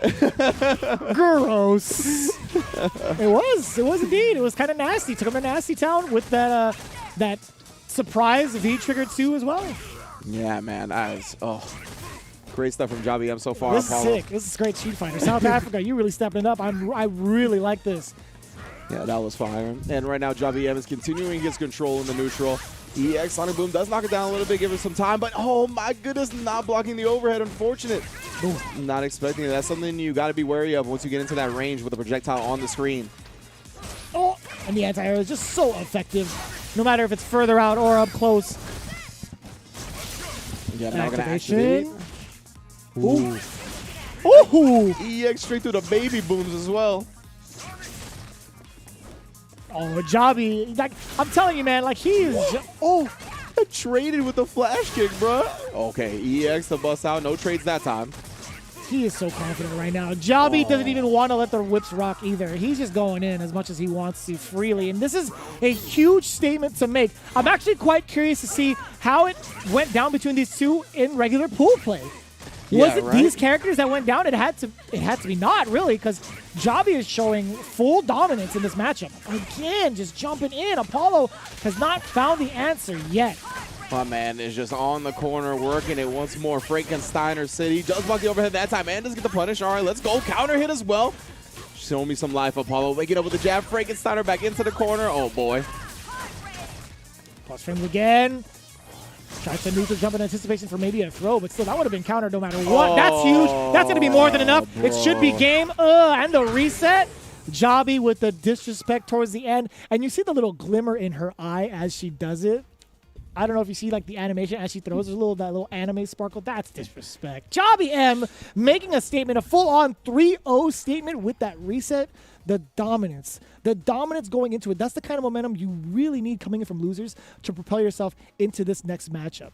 That was ridiculous for sure. Javi M always sending messages, right? We saw it up against Goba with the shoulders and the supers. We saw it against Ren, and now we're seeing it up against Apollo, even resetting him at the end just to add insult to injury. Let everyone know who the top dog in this region is. And he has been playing like it. As you can see, 3-0 over Goba, 3-0 over Ren, 3-0 over Apollo, and he has arrived at Losers Finals up against Crazy Gun Jack. Has there ever been a match where he didn't go 3-0? Now that I'm looking at it, I didn't get to write down like his history in the loser's side, but we'll get to that to another time, man. This has been quite the talent being showcased for the Republic of South Africa, but it does not stop as we have plenty more to go through. We have 2 more games to go through for the Street Fighter V action, and you can do so as well for all the North America fans out right now for the Summer Win-a-thon going on with compete.playstation.com, part of the Open Series where you can compete with a bunch of other Street Fighter V competitors. Now is a great time to do so because it's going to be going on for the rest of August. Just a few more days to get your feet wet in the competition. Again, it's compete.playstation.com. Yes, indeed. And, of course, you could also check out the Capcom Pro Tour 2021 theme song by PKZZ. You can see, was it this way? This way? Yeah, this way. I did it right. Let's go. I'm getting used to this. I like that. So, yeah, that's the official theme song once again by PKZZ. Please check it out over at capcom.us/CPT21-song. But until then, we're going to give you guys a chance to go to compete.playstation.com, check out the songs. So we're going to take a quick break here on Capcom Fighters. Please do not go anywhere. Time to fight, time to fight. Never give up, we won't retreat. The ones who stand have turned to feast. So fight, time to fight. Glory waits for those who fight. We unite, we are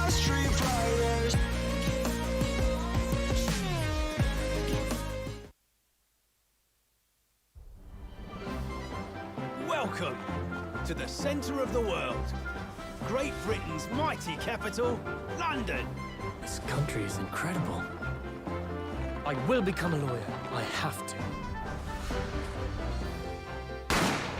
So then, let us unravel this mystery and discover what events led to this curious murder. Who are you? Herlock Sholmes. You must have heard of me. We must solve this case, Naruhodo-san. Let us engage in the art of deduction, Mr. Naruhodo. Well, what have we here?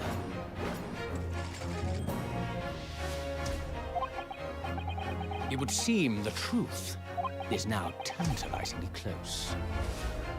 The defense demands its right to a cross-examination.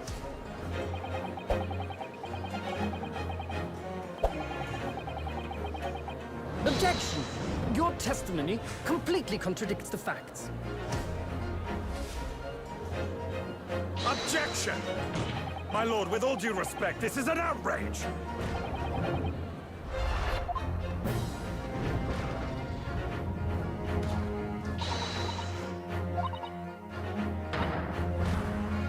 You're the best lawyer in the world.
Welcome back to the Capcom Pro Tour 2021.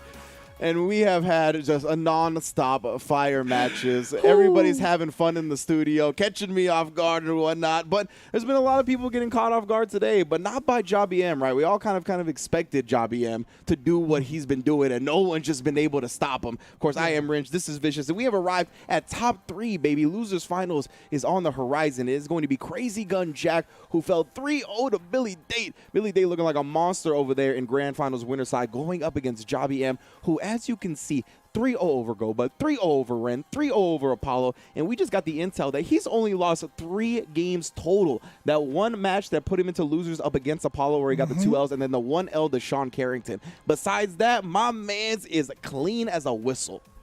I wanted to know, like, I know production kind of let us know that Apollo took him down with that guile, but I wanted to know whether or not Jobby played poison or Karen, right? Because this was a whole different side of Jobby, right? If the way that it transpired in pool play was like a significant win for Apollo, it's like, what character did he actually use? Because it looked completely different, like a completely different outcome. I was expecting it to be a lot closer, just because of the fact of like the numbers behind it, right? You would statistically think, okay, since it went down for Apollo in his favor, you would think it would be a little bit closer than a 3-0. But there was something about Jobby. There was just so much more confidence in the poison pick.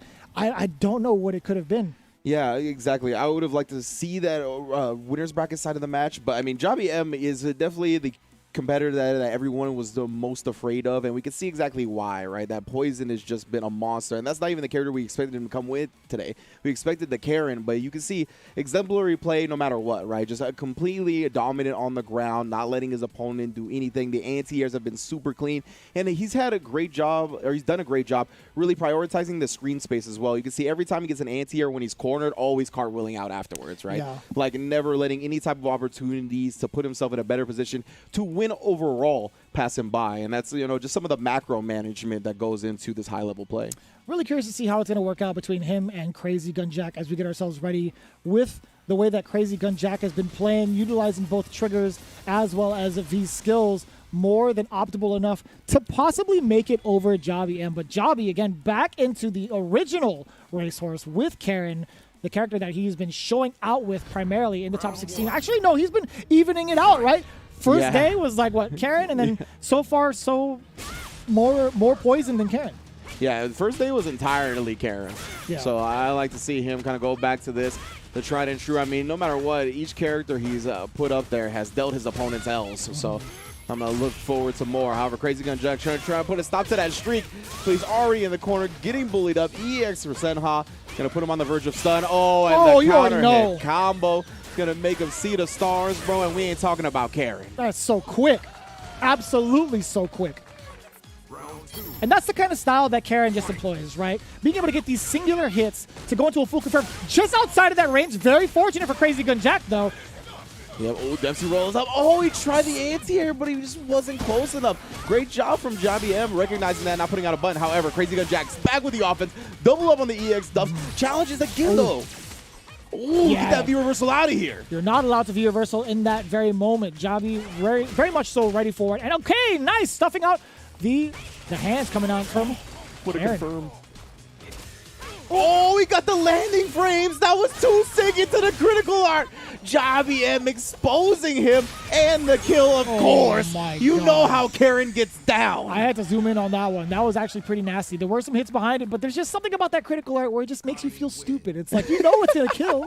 You know it's going to kill. But you ask yourself anyway. Mm-hmm. Like I was still asking myself. But yeah, to be quite honest, I zoomed in. I'm like, that's not enough, is it? that's not enough. And it's always Karen, man. It never feels like it's going to be enough, but she always finds a way.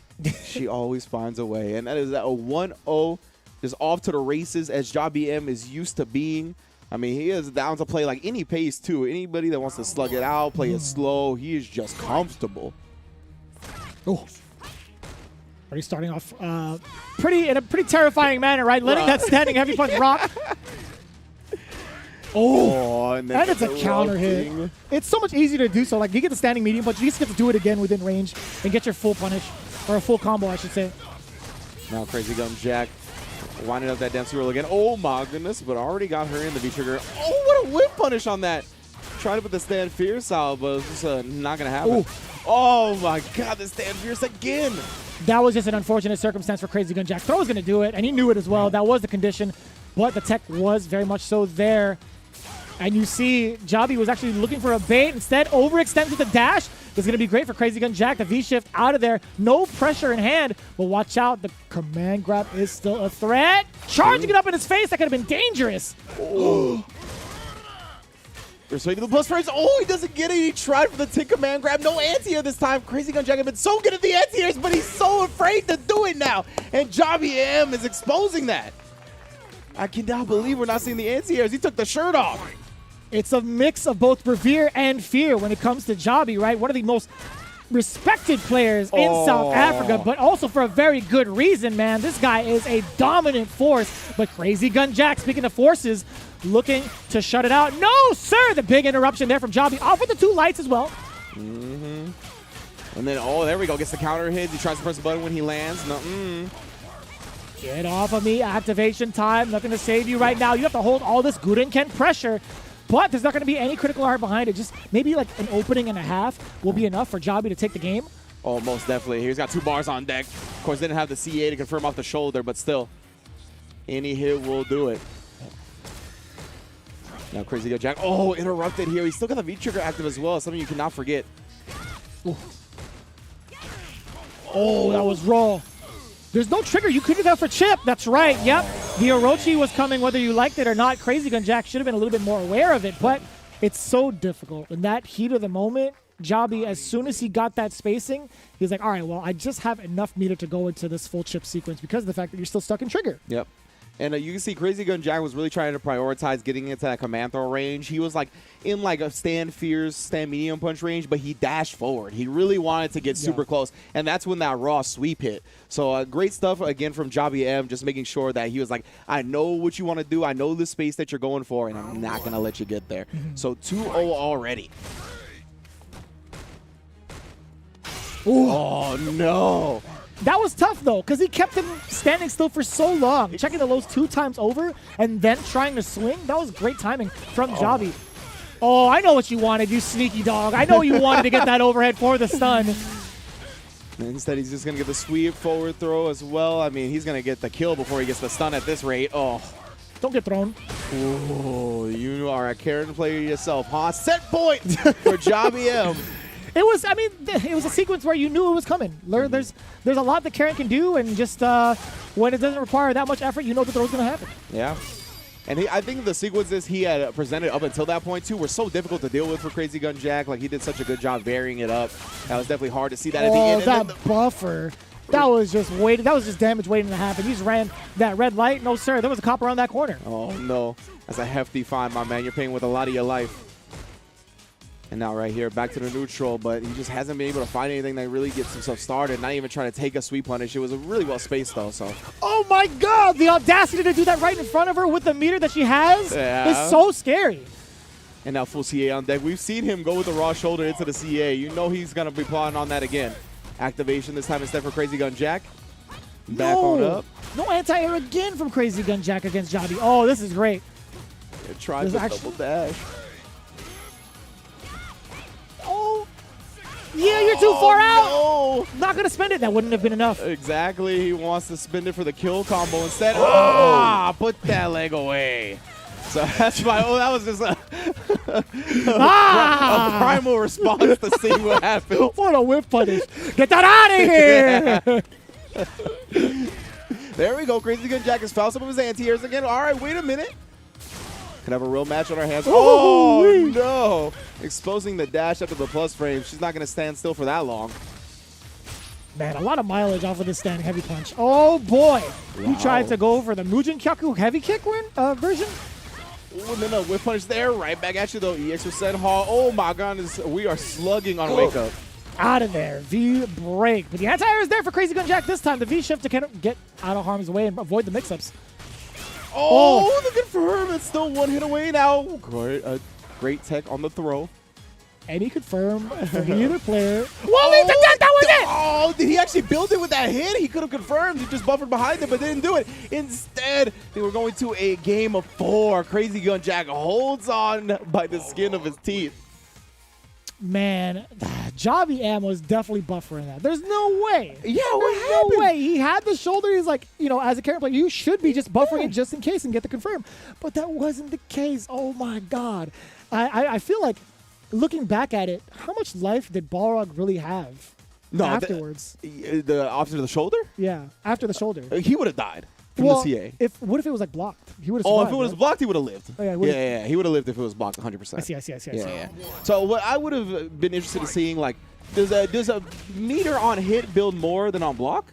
It does. It does. So I wonder if he would not have built the full meter if it was blocked on the CA. That's true. That's also very true.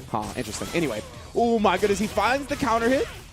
And now we are one hit away from stun. Oh, and it's the back throw. That means we are going to set point for Javi Emma just like that. Oh, no, sorry. A little bit premature. There it is.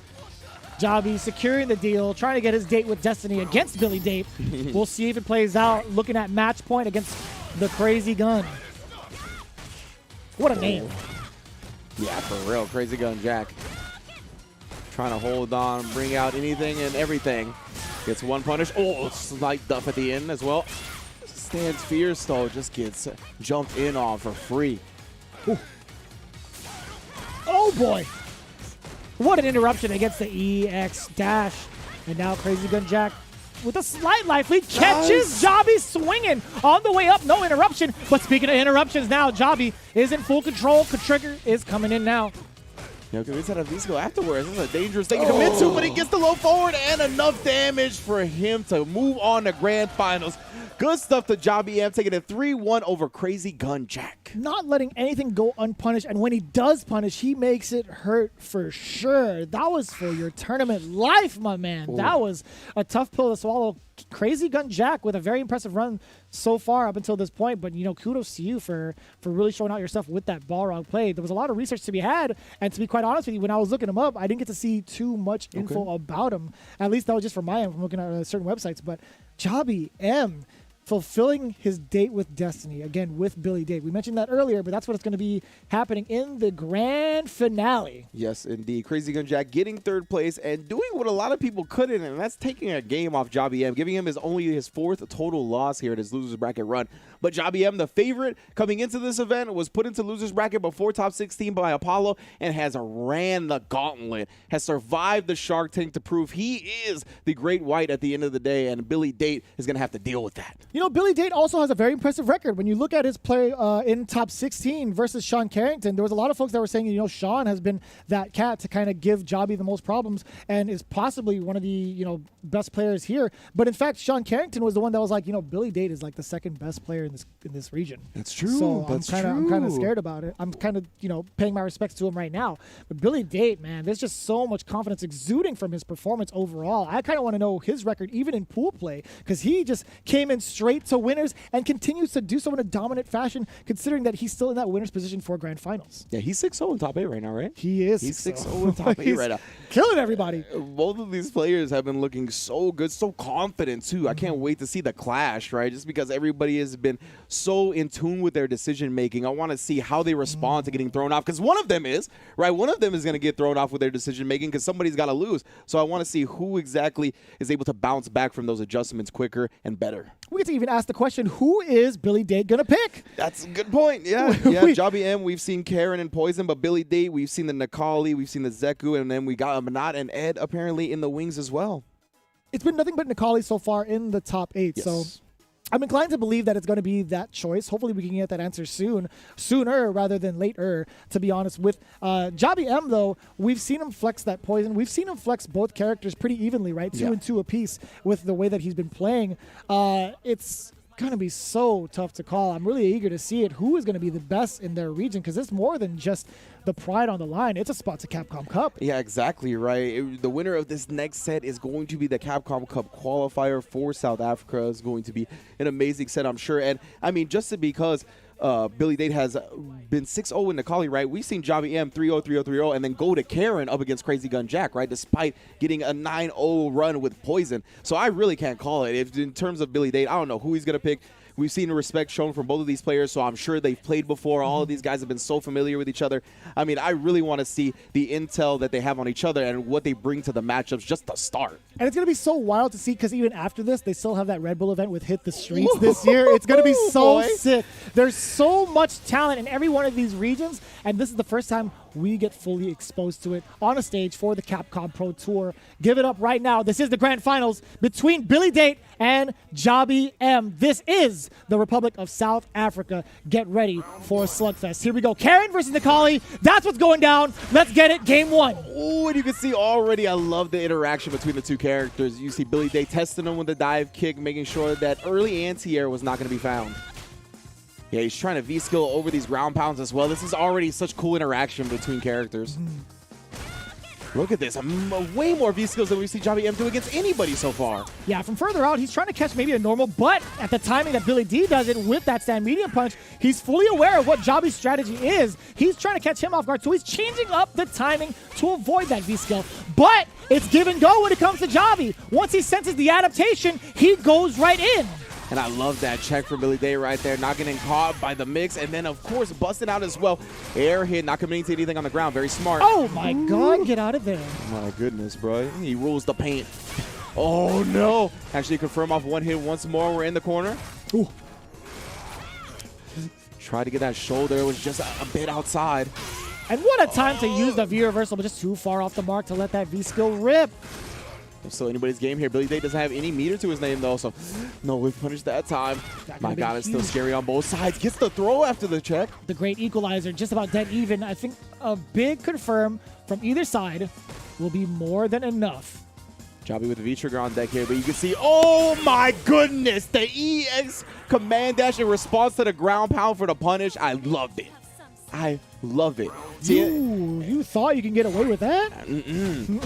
Oh my God! What? Bruh, that was rude. What do you mean you're just going to grab this guy's command dash? 99 seconds. He just committed to it? These guys have played once or twice, I think, you know? Maybe. I never seen some stuff like that before. That was actually pretty legit. I like that from Billy Date. Ooh, and the crouch medium kick whiff, so no confirm. Does get in. 3 times platinum on that stand medium punch. Oh, make it hurt. Make it hurt. Put him in the dirt. Ah. Ow. Jobby M. Okay, to be fair, though, Billy D had a really sick-ass start. That was great. that was cool. tight. My man, grab the commanders. Now get that stuff out of here. 99 seconds. Like, bro, the fact that he command dashed in 99 seconds, you feeling froggy, then leap. Leap right into my arms. How did he have that throw ready? These guys, okay. So we're going to be very familiar. You know, that's all. These guys, okay. All right, dudes. All right.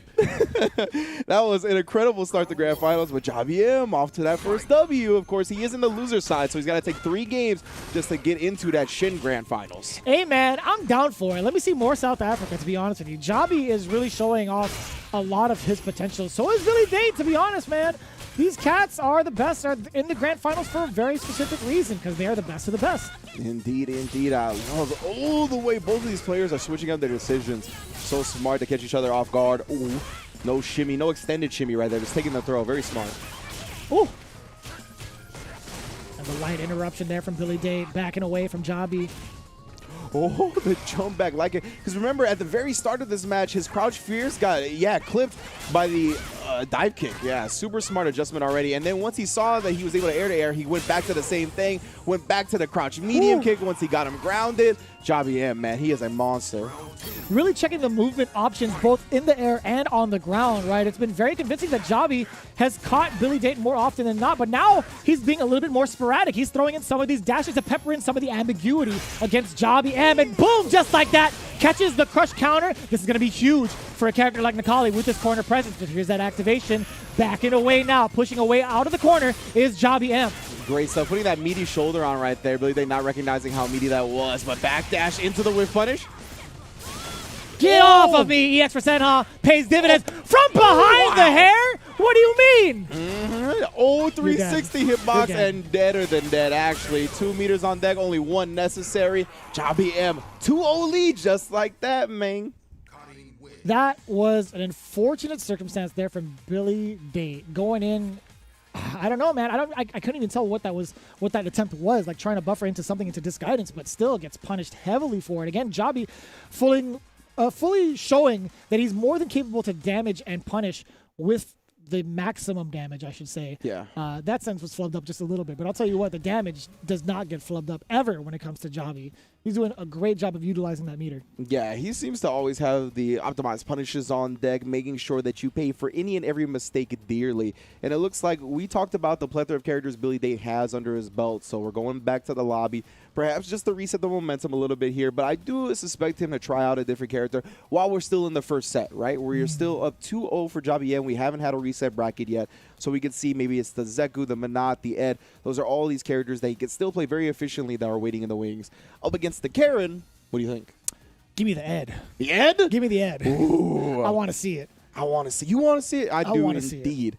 So Ed would be cool. Of course, you know, I'm a Zeku player, so I got a little bias as well. I'm wondering if the Manat would be any good in this matchup. I'm not sure how Karen versus Manat it's a pretty tough nuisance when it comes to navigating past orbs, but obviously Zeku's going to be the play. Yeah. But just, you know, to kind of iterate the point, illustrate it a little bit, Manat does have a lot of control in the neutral phase of the game, but if Karen zooms on in there, it's such a tough time. That's literally it. She gets to do like nothing at a certain range. And more often than not, she's going to fulfill that mission more often than not keeping you out. Yeah, okay, I can totally see that.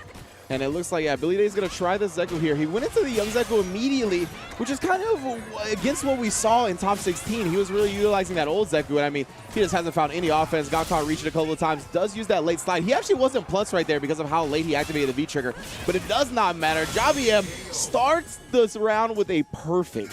Ow. And so we've played this matchup a numerous amount of times. What is like the benefit of going into young Zeku earlier? Why wouldn't you opt to go for old and kind of play that spacing game? Oh. Well, you know, we kind of saw that answer. Yeah, Never mind. the Never mind. command dash, right? I think young Zeku, you got the walk speed, a little bit better normals to try to play her game, right? But should you be playing Karen's game in the first place? That's really what you got to ask yourself. Yeah. I mean, in young form, that's kind of the game that he wants to play, though, Yeah. right? Because he has normals that really take up a good amount of space, a lot of activity, and big conversions for big damage like this. Bro, the damage off that wall cling. What in the world? Oh, yes. Nice. Yeah, he used that stand light kick to try to combo because the distance was going to be too far for anything else. Oh, that was a little bit ambiguous, too. Could have been so dangerous.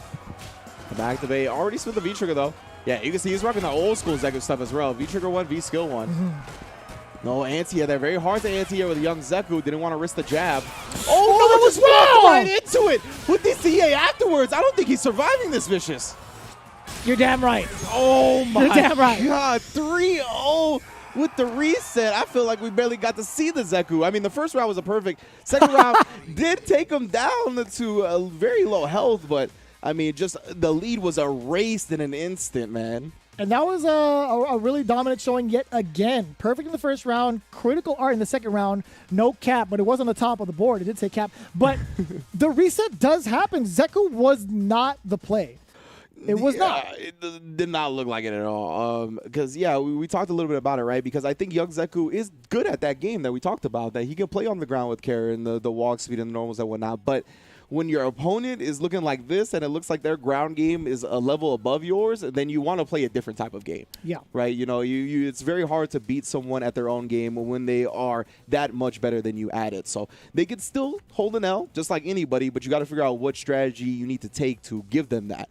And yeah, I don't think the fast walking grounded type characters is going to be the answer for Billy Date. Yeah, you had 3 games to kind of figure out your solution. That is like the buffer window when it comes to being in grand finals on the winner's side, right? This is do or die time for Billy Date. Does he have a date with Destiny going into the Capcom Cup, or will Javi M have the answers coming in from the loser's side, right? It's looking so far all Javi. Let's be I'm going to be very blunt about it. I'm going to be very straightforward. It's a dominant performance thus far. Back-to-back rounds, all over the place, and this is the switch up I wanted to see actually from Ed. There's a little bit of differences when it comes to something like Zeku and Nikali and the way that they play offensively. I feel like Ed can control the neutral a little bit more often without the risks of like something like Manat, right? Even if the gap does get close, Ed has those threats to get off me with an uppercut, right? Yes, indeed. And well, we're gonna get in the corner, and we'll see if the point that I want to bring up is gonna be relevant here. But in this round, it might not be. We already got a stun. My man's is seeing the birds. And he also has a sway on deck with V-skill too. Yeah. Keep in mind. Oh. Okay, all right, we're gonna get the forward throw. And then not much Oki off of that, but he does activate the V-trigger. Yep, guard break here for some plus frames. I love that V-shift immediately for Javi M. Oh, that was ambiguous. Yeah. Oh my God, and it hurts. It hurts so much. And from this range, this is what I was going to bring up. Oh my goodness, that stand medium punch. It did not have a buffer behind it. Crush counter on the sweep as well. Javi M still in the driver's seat. V reversal as soon as he gets any plus frames, still my man is just controlling the neutral. Oh, no whiff punish from the side of Javi M. That normal stays out a pretty decent amount of time. Yeah, I love this. Just the shoulders as well. And that's what I was going to bring up was that stand fierce from Ed gets thrown for it. That's another option he has to kind of approach from this further out than Karen's normals are, and he is just being kind of duffed in the mid-range. Yes. So I like this kind of option, but catching the landing frames again. Javi M in full control, whether it's one corner or the other in anticipation. The big reaction from Javi as well. The throw is going to be more than enough. Javi still in hot pursuit. He should be close to dead. That's one bar. Where's the other one? Oh, puts him on life support and then pulls the plug. Javi M 1-0 just like that. I gotta go. I picked Ed. I'm sorry. I'm sorry, Billy Date. And it was like, so you picked Ed, and then I was like, oh, well, maybe stand fierce charge will work out. And then the second time he does it, just full jump back punish. Like, it is. Oh. And then on top of that, I was like, if Minot can't do it because of the close quarters combat, Ed might be able to because of an uppercut. Yeah, that's right. And then he just baits out. The first uppercut that he sees seems like Javi M is ready for anything. Even the commentators. Man. Yeah. Oh, man. That is rough for sure. Javi, you are a spectacle to watch. I will say that. Yeah, 1-0, 4 games straight here in grand finals, 2 matches away. Again, this man, Javi M, has only had 4 L's total in this entire tournament. He got put into losers by Apollo, and then 1 to Sean Carrington, 1 to Crazy Gun Jack and losers, and then everybody else has just been donuts. Oh. Flicker at me. He's like, just get off me, bro. Pushing him to the corner. And it's just so smart. His meter management has just been so on point. And I say that in the classic commentator's curse. Billy Date now in full control with Ed. Yeah, we just got to keep talking about how good Javi M is. That's true. That'll curse some W's on the side of Billy Date. We want to see it. It can't be free. No free O's. Ooh, there we go. Yes, bring her close. And the throw on the board from Billy Date. A huge turnaround now. Not intimidated one bit against Javi M's Karen. Yes, good stuff. And you can't show that fear, man. You can't let your opponent throw blood in the water, especially with someone the caliber of Javi M. He will definitely hunt you down. I like that. Faking out the stand fierce that time. Flicker catching him as he tried to whip punish. Psycho upper, no fear in Billy Date's heart. I like that. There again, yeah. Letting to get purple just to try to bait him into something. And that's such a funny thing to see. Just like the 2 jabs kind of whip. It's like, oh, I'm going to punish you now. And nope, here comes the flicker. Exactly. Flicker is there right afterwards. It already caught Javi M off guard one time. Oh. Man, you talked about that standing fierce and how effective it can be. It's really throwing off Javi's timing. Oh, but it doesn't matter when you have something like stand medium punch to cover so much ground and buffer after it. Oh, unfortunate. The cycle upper, a lot of startup on that. Baited out. Javi M, what a perfect combo choice again. Stunned him up on the verge of it, and now he is not quite on set point, but he is on the verge of taking a 2-0 lead. The M stands for master. That was a master class punish from the side of Javi, making sure he gets that stun meter to fully activate in that sequence. That was superb. And something you've highlighted, right? His punish game, every opportunity he's taken, he has just maximized the efficiency. Oh, that was such a sharp angle. Crouch Fierce actually didn't hit behind the head, but Billy D now, I like that. The meaty off of the V-skill. Yeah, super cool meaty attempt here. Oh, yeah, the whiff throw. Baiting him into pressing a button, but we got some reprieve from the corner. Now Billy D, yeah, he might try to play these mind games again with that stand fierce, but you got to be careful. Ooh. Oh, sweep, EX, command dash, all these options are for Karen. Again, right? Oh, this time! Oh, he believed! That dash. Oh, he wanted him to get caught flinching to do the CA afterwards. This is kind of interesting. Billy Date does not really need to go in. He has fully loaded resources. Jobby M does need a couple of hits more so than just like a single one into critical art. Oh, is it? Yeah, that's not it. Okay. Now he's in critical art range. Oh. Bruh. I don't know if no normal came out or what, but he just thought he was going to land and bust out. But Billy Date showing a little bit more patience, or maybe it was just a flub. Either way, we see a ambitious CA come out, one that did not connect, and some reprieve granted to Billy Date. A W on the board here in Grand Finals. It's going to be 1-1 in the reset. I'm genuinely curious to see what the heck that actually was from the side of Jobby M. I don't know if it was one of those things where it's like, nah, I want to go the distance. Or it was like off of a read where he's like, he's going to empty jump low or something. Yeah. You know what I mean? Because that was always a jump in. Yeah, exactly. Or an empty jump in, I should say. Yeah, I wasn't sure if he was like trying to like a normal didn't come out, like he wanted to expose some landing frames, or if he thought he was like empty jump DP, like he thought it was going to be like one of those, you know? I don't know. But even the DP would have probably been, it would have out-involved the super because of how long that invol is for Ed's DP. I see. Who knows? Either way here, Billy Date is riding that momentum. He's got a significant life lead here in this round 1 of game 3. Ooh. It's so scary. Oh, again, there's a very good reason to be afraid, right? Any of these normals that connect could have gone into trigger, and it's exactly what Jobby goes for in that sequence, crouching heavy punch to secure this this option against Billy D to keep him contained in this corner. Yeah, the Psycho Knuckle to get on the other side, and then the bust out with the EXDP. He's really good. Recovers just in time to not get thrown, but still gets thrown afterwards. Ooh, that was off of a counter hit too. Yeah. Billy D flickering away, starting things off in game number 3. The first time he's had a significant lead in this set. Ooh, and again, right, the jabs, the flickers behind them. Nice dash forward from Jobby M right there, recognizing the habit that Billy D had, backdashing after the flicker. Ooh. Not afraid this time. Yeah. Your bluffs have been called out. And yeah, I think that's what's kind of, and you mentioned how it was throwing off Jobby M a little bit. He just needs to kind of put that in the back of his mind. Great confirm once again off the counter hit. Oh, you're actually dead. The worst thing is, he only had to spend 1 bar for that sequence. And even if that sweep didn't kill, he had Mugen Kaku just in case. That was great confidence there from Jobby. But man, what a price to pay as Billy did. Yeah, but I want to see that confidence continue from Jobby. Not be so concerned with that stand fierce. Make him really try to do something before you stop your mid-range game. Trying to catch the landing frames yet again. Billy Date, however, needs to find his way in as well, right? Jobby has been playing pretty actively with a lot of these buffered normals. Is it the time to start throwing out the fireballs? I think so. Jobby M is respecting him a lot in this mid-range. So, the V-skill as soon as he walked into it. See, if he would have maybe thrown out a fireball, he would have been in this position. But either way, 2 strikes, putting him on life support. Oh! Nani? Yeah, I'm not sure. The commitment afterwards to the V-skill not working out. Yeah, I think he wanted the straight one and ended up going with the up one on accident.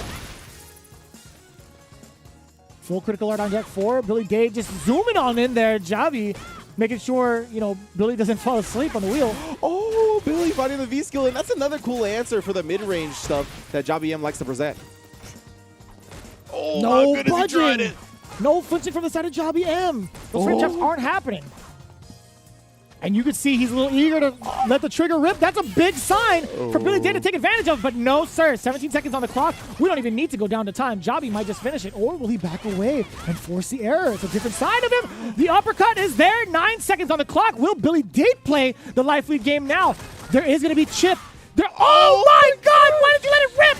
Oh, no! Oh, he took the lead back. No! Billy Date going to take a 2-1 lead in Grand Finals off that. Oh, my God. Yeah, bro. Like, he had the V-meter. He could have V-reversal the CA, but he got hit. He got hit on the shoulder. So where was the buffer? I'm so surprised. He had to do it.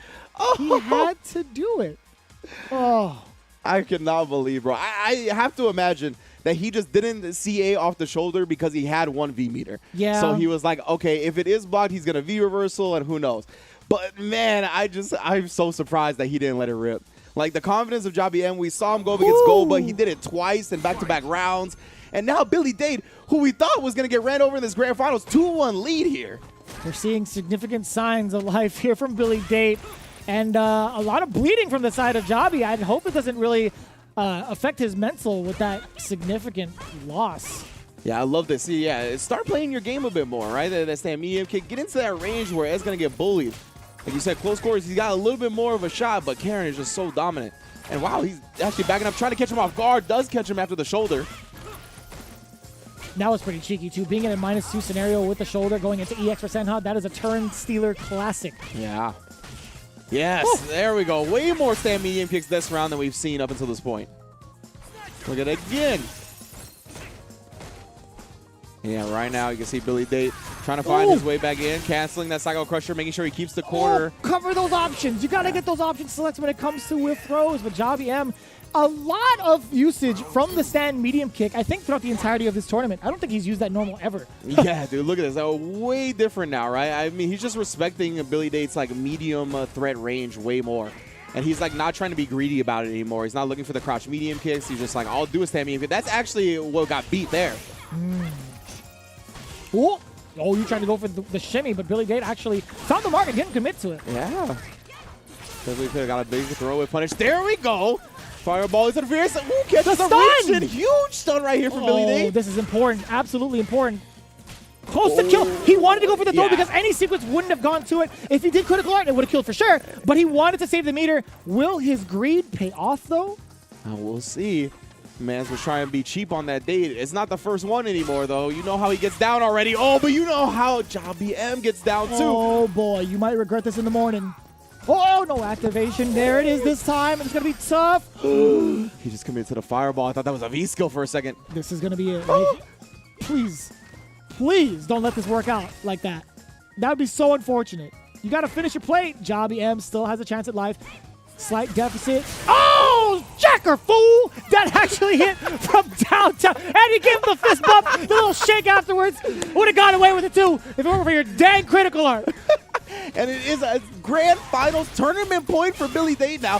Javi M not intimidated whatsoever, waking up with a double crouch jab into the full confirm as well. But we are fully loaded for CA. He finally finds a big stand fierce. That's huge damage and the corner as well. Oh, doesn't quite get the shimmy he's looking for. V-shift out and runs into the jump in. My goodness, still anybody's game.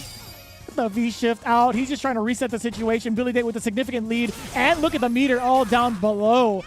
Not ready for the fierce, and now the side is switched. Billy Date can now command the pace a little easier than from outside the corner. Oh, great stand fierce anti-air here. Checks the approach. The back throw, excuse me. Oh my God. Any sequence for Billy Date can actually kill. Oh. You see Javi M, V-shifts, V-reversals. He just wants the neutral game back, gets the counter, stand medium punch, drops the combo.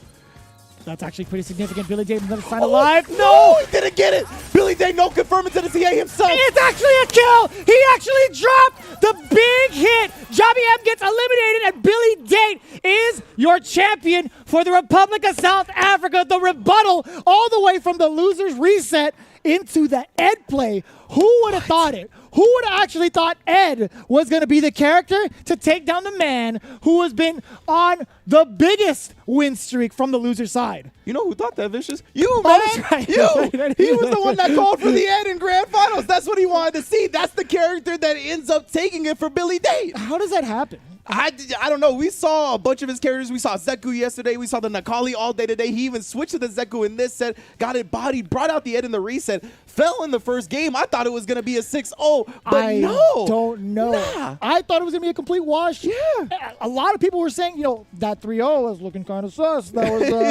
was, Zeku and Nakali. You got to get him out of here. But Ed, it wasn't going to be even hot. No. It was a process of elimination, Yeah, I swear. I used my mathematical brain on that one, more so than the matchup. But, man, Billy Date, he's fulfilled his destiny. Indeed. He's the qualifier for Capcom Cup. Yeah, most definitely. Big ups to Billy Date, man, with that Ed. And you can see the way the bracket's gone down. Incredible performance from him, right? 3-0 over Sunny, 3 over Crazy Gun Jack. Got 0-3'd in the first set of Grand Finals just to bounce back and take it 3-1 in Grands. Incredible stuff, honestly. And I really love the rise of Ed in this season, man. We saw Corey Bell doing work at Intel World Open. We saw Zero Stress doing work in the Caribbean. And now Billy Date qualifying for Capcom Cup with the character out of South Africa. Woo! Nobody could have imagined this kind of result. for any of these matches, really. When it comes to South Africa, I'm telling you, man, I'm glad this region gets highlighted the way that it did in Capcom Pro Tour, but it's not even going to stop there. We have so many events that will further highlight. Actually, they've been highlighted from other events as well, so it's good to see them on this platform specifically for the Capcom Pro Tour, showing off their stuff for Street Fighter V. In fact, you guys can also do the same. Again, if you guys are not done with the Street Fighter V action, please be sure to check out compete.playstation.com for the Summer Winterthon going on for the rest of August, which is only a couple days away, right? This month is ending. So why not get yourself acquainted with more of the community, more of the competition, and more of that Street Fighter V over at compete.playstation.com. Yeah, but while you do that, while you're waiting for your ranked games or your next match in the Summer Winterthon, you can head on over to your mobile device because the Capcom authorized mobile game Street Fighter Duel is now available for download in China, and a global version will be coming soon. Keep a lookout for more news on the global release and get ready to join the journey with millions of players to find out who is indeed the best fighter in the world. And now that we've solidified our champion for the Republic of South Africa, here comes the best part of it. We do get the recap as well as the potential winners interview. I can't wait to pick this man's brain when it came down to the character selection, but we have to wait. We got to take a quick break. Don't go anywhere. We'll be back with the winner of this region's Capcom Pro Tour. Time to fight, time to fight. Never give up, we won't retreat. The ones who stand up turn to feast. Alright, time to fight. Glory waits for those who fight. We unite, we are street fighters.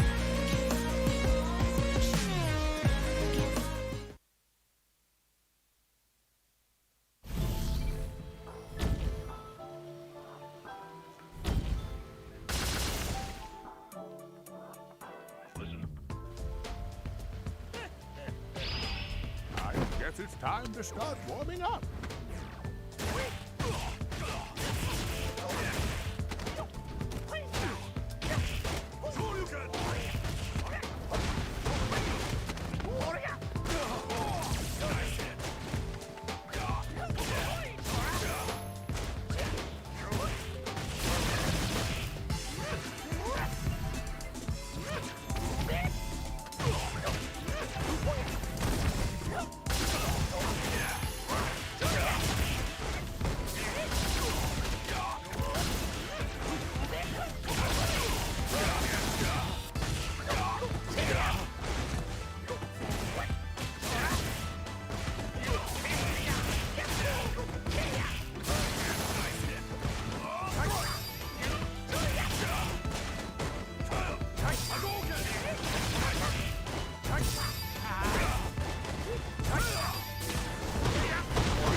We've crowned our champion for the South Africa region through ways of Billy Date, and yet another competitor in the ranks for Capcom Cup coming up this year, Vicious and Rinch, to break down what transpired in the top 8 today. It's been one hell of a weekend, to be quite honest with you, showing off the true potential of the Republic of South Africa.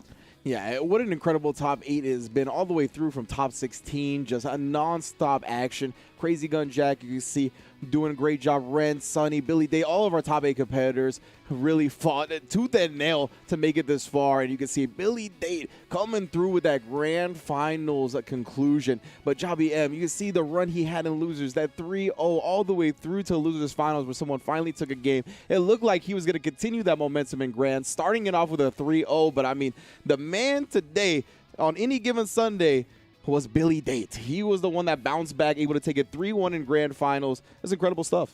And he was saying it himself, right out the gate when we saw that top 16 performance. True. And that quote. He was saying, you're going to see a different side of me that y'all never seen before. And it is, in fact, the champion caliber side. And that's super impressive to pretty much talk that talk and walk that walk as well. Man, I mean, confidence is everything. We actually said that at the very beginning of today when we talked about Billy Date's quote, confidence is everything. And look at that, man. He knew today he could get it done. And I mean, belief in yourself is a very powerful thing. Yeah, and what's crazy is they actually fought up against each other. Jobby and Billy Date over at Sets on Monday with the boys over in the UK, right? There was a different outcome where Jobby took it down significantly against the likes of Billy Date, where actually Billy Date went in 3-0 first. That's what everybody was saying. Like, they were saying, like, the way that the momentum was, it was looking pretty good for Billy Date. Then Jobby pretty much ran a train the entire time afterwards. But Jammers gave us a little bit of intel. He was telling the boys, he's like, you know, Jobby, you should probably run Poison this week and at least consider it. And we saw the kind of damage it did, but now I'm kind of curious, like, from Billy Date, like, what would have been on his mind? In fact, we do get to have those answers from the man himself. In fact, Billy Date is ready for this winner's interview, I believe. Our Capcom Cup competitor, newly inducted. Yo, Billy Date, congrats, man! Hey, Vicious, thanks a lot. Man, I'm so excited. Like I was just saying, like, to my family that I don't actually believe that I actually took CPT. You know, I'm still a bit in shock. But thanks for that. Thanks for that. I can tell, man, you can't stop smiling, which is how you should feel right now. Baby, you took down the entire region. And I mean, Jobby M in grand finals, who was thought to be one of the premier players, not only in your region, but in the world. This man is a monster. How did it feel? What do you think it's going to do for you going forward to be able to win this grand finals?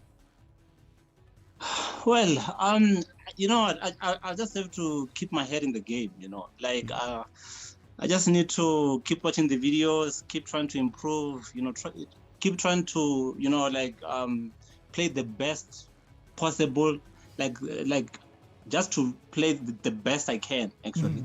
So that's what I'm going to try to do going on forward, with a lot of practice, of course, and a lot of, you know, you can only get better if you do practice, if you play actually against others. So I'll just continue to do that, especially preparing for Capcom Cup. Yes, sir. And I know you were talking about, you know, studying the videos and studying the matchups and continuing to play against these players. In fact, you had a full-on sets with Jobby on Monday. Was there anything in particular about that matchup from back then that you utilized against him in your performance in the grand finals against Jobby? Yeah, I would say that, somewhat a little bit, because what I've noticed there is that, you know, because of Nekali has got these stubby normals or really short normals, and he cannot really compete against Karen in neutral. You know, I was thinking of just switching. Like, if I was like my thought was I'll go Nekali, and then if it doesn't work out, I'll just try my other characters. You know, and I've seen Infiltration play Ed a particular way. So I kind of like adopted it a little bit and also put a little bit of my flavor there, you know, just add a little bit of me as well in my gameplay with Ed there.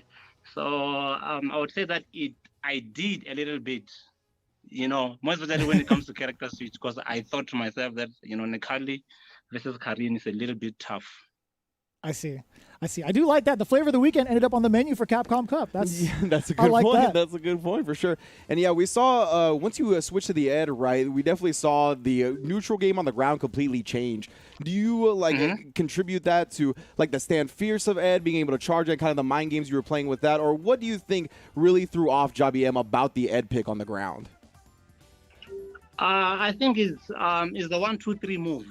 Like the punches, the flicker, the quick punches. Because what I've seen is that they actually work well against Karin's normal. I mean, like Karin, normally she wants to, she wants to dominate in neutral using her, her normals.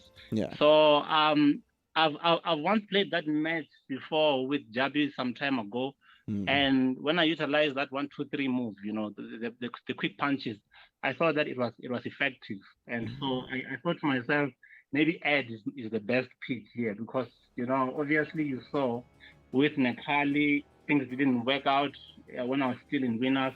It actually went very quickly. It was a quick 2-0. And then I tried Zeku there. It also didn't pay off.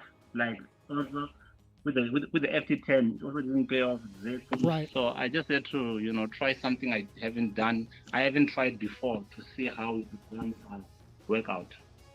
Jeez, and what a time to actually do it. In the grand finals, my man, you're going to pull out the Ed. That was actually ridiculous. It was so enjoyable to see. And you talked about having that confidence, right, in your player profile, in your quote going into top 16. You were talking about that confidence coming into this Capcom Pro Tour event. Does any of that confidence stem from the community that you're a part of? Is there anything in particular that you want to kind of shout out for those players that have got you to this phase? Or was it just all you the entire time? Sorry, like Vicious, can you just repeat the last statement? I think someone was trying to call me. I'm on my phone. Hey, we're in the Capcom Cup interview. But does the confidence that you have, is it contributed to the fact that you have a strong community behind you, or was it just pretty much all of the grinding that you've put in by yourself? Well, it was the grinding, but I also did a bit of research, how to control my nerves when playing. So now I took a bit of I took some advices from there, because normally when I play, right, I would stress a lot. Like when I'm losing, I would use my energy to just to get stressed, and I'll take it out physically. So this other side said that I shouldn't do that at all, because of it takes the energy that I still need to in order for me to play the game. So I tried as much as possible to keep my composure. The nerves were there, but I tried. I tried to keep the composure. So it was more of when I lose a lot, what I've noticed is that I lose because of nerves. I tag when I shouldn't. I tag just out of reaction. Something that I don't want to do, but I just do it because of the nerves. So I was just trying to control that a lot this weekend, Yeah, I think you did a great job controlling your nerves, right? It was definitely on display, the fact that you had the confidence, you didn't get shaken up. Just overall, I mean, I'm glad that you took that opportunity to do that research and shore up the weaknesses, right? Because it's not all about in-game, it's about your mental fortitude, too, and you recognize that. And that's why you in Capcom Cup, baby. Once again, congratulations to you, son. I'm so glad to see you in America repping the Capcom Cup, repping that South Africa scene. Thank you once again, and congratulations. All right, thank you, Range, and thank you, Vicious. Thanks a lot, guys. Man, and just to build upon his point, Billy Dade actually, you mentioned the sets earlier and how Jabi M was the one to take it. It's funny because last week we saw Mena versus Mono, and Mono actually beat Mena in Evo, right? And now a week later, Mena's the one that gets the run back. Week later, or the week of the sets, we got Billy Dade running it back and getting the W, right? It's really showing that these players are putting in the work when they take the L's, right? They're not just taking the L and then going home and playing another day. They are doing the research. They are making sure that whatever led them to that loss is not going to happen the next time around. Yeah, and they're not shying away from the competition either, right? Some of these folks have kind of exacerbated the point of, hey, I've played this cat before. I have a lot of intel on him, but I'm not going to shy away from the challenge. And that's the best part, because these guys are still participating in their local scenes, right? They have meaty maulings. They have their Rage Wednesday fight nights Punish, right? They have a bunch of other series that goes on into their work in the SAFGC. That's where you can find them as well on Twitch. The South African FGC is always in full effect. Again, this is the first time we get to see them highlighted in the CPT,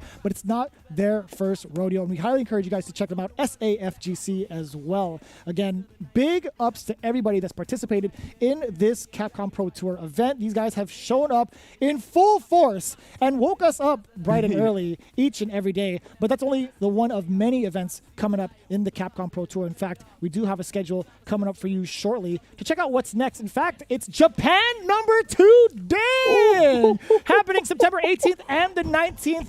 Registration does close September 13th. Be sure to head over to capcom.us/JP2 to register, so long as you're in that area. Man, that is going to be a hell of a way to come back to the CBT, right? You can see Japan 2, then the UK and Ireland. Then we got Central America West 2. My goodness, bro. These are going to be fire tournaments weekend after weekend, all starting once again on September 18th. We're giving you a little bit of reprieve these next 2 weekends from the CPT, as you already know Street Fighter's going down all the time.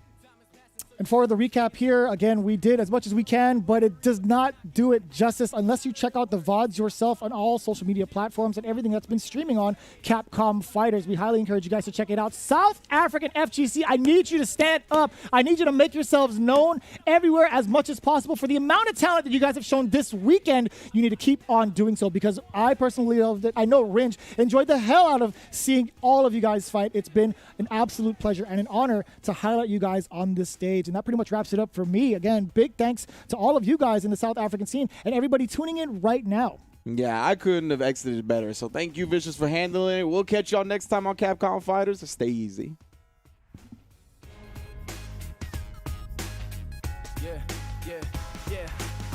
Chemical catalyst rattling, never hazardous. Subdued by all my memories, but never been a pacifist. So quick to put up the fist. It's hard to resist, but I just might lose control. So shoot, and I never do miss. I gotta take risk if I wanna have it all. So let go of the poison, the venom. I'm sending. The voices are spinning with the visions all written. Got the pictures of my prophecy. Develop my philosophy. Woke up in the morning, told the world to get back off of me. Yeah, and still the nightmares creeping up at night. I'm a fragment in the mirror, seeing black and white.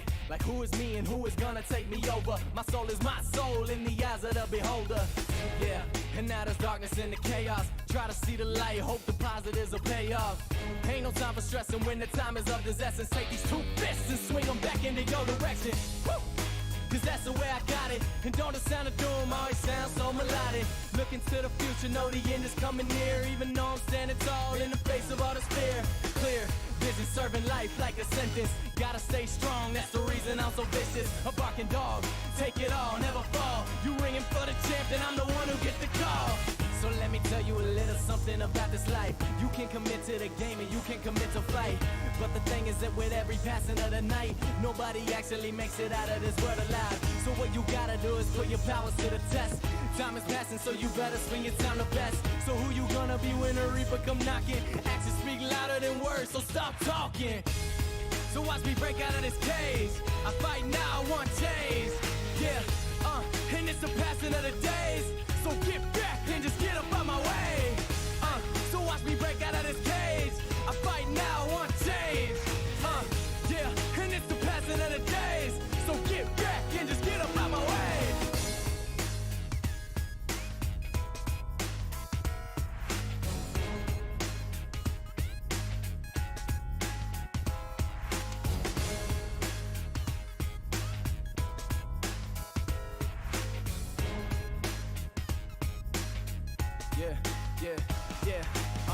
Chemical catalyst rattling, never hazardous. Subdued by all my memories, but never been a pacifist. So quick to put up the fist. It's hard to resist, but I just might lose control. So shoot, and I never do miss. I gotta take risk if I wanna have it all. So let go of the poison, the venom. I'm sending.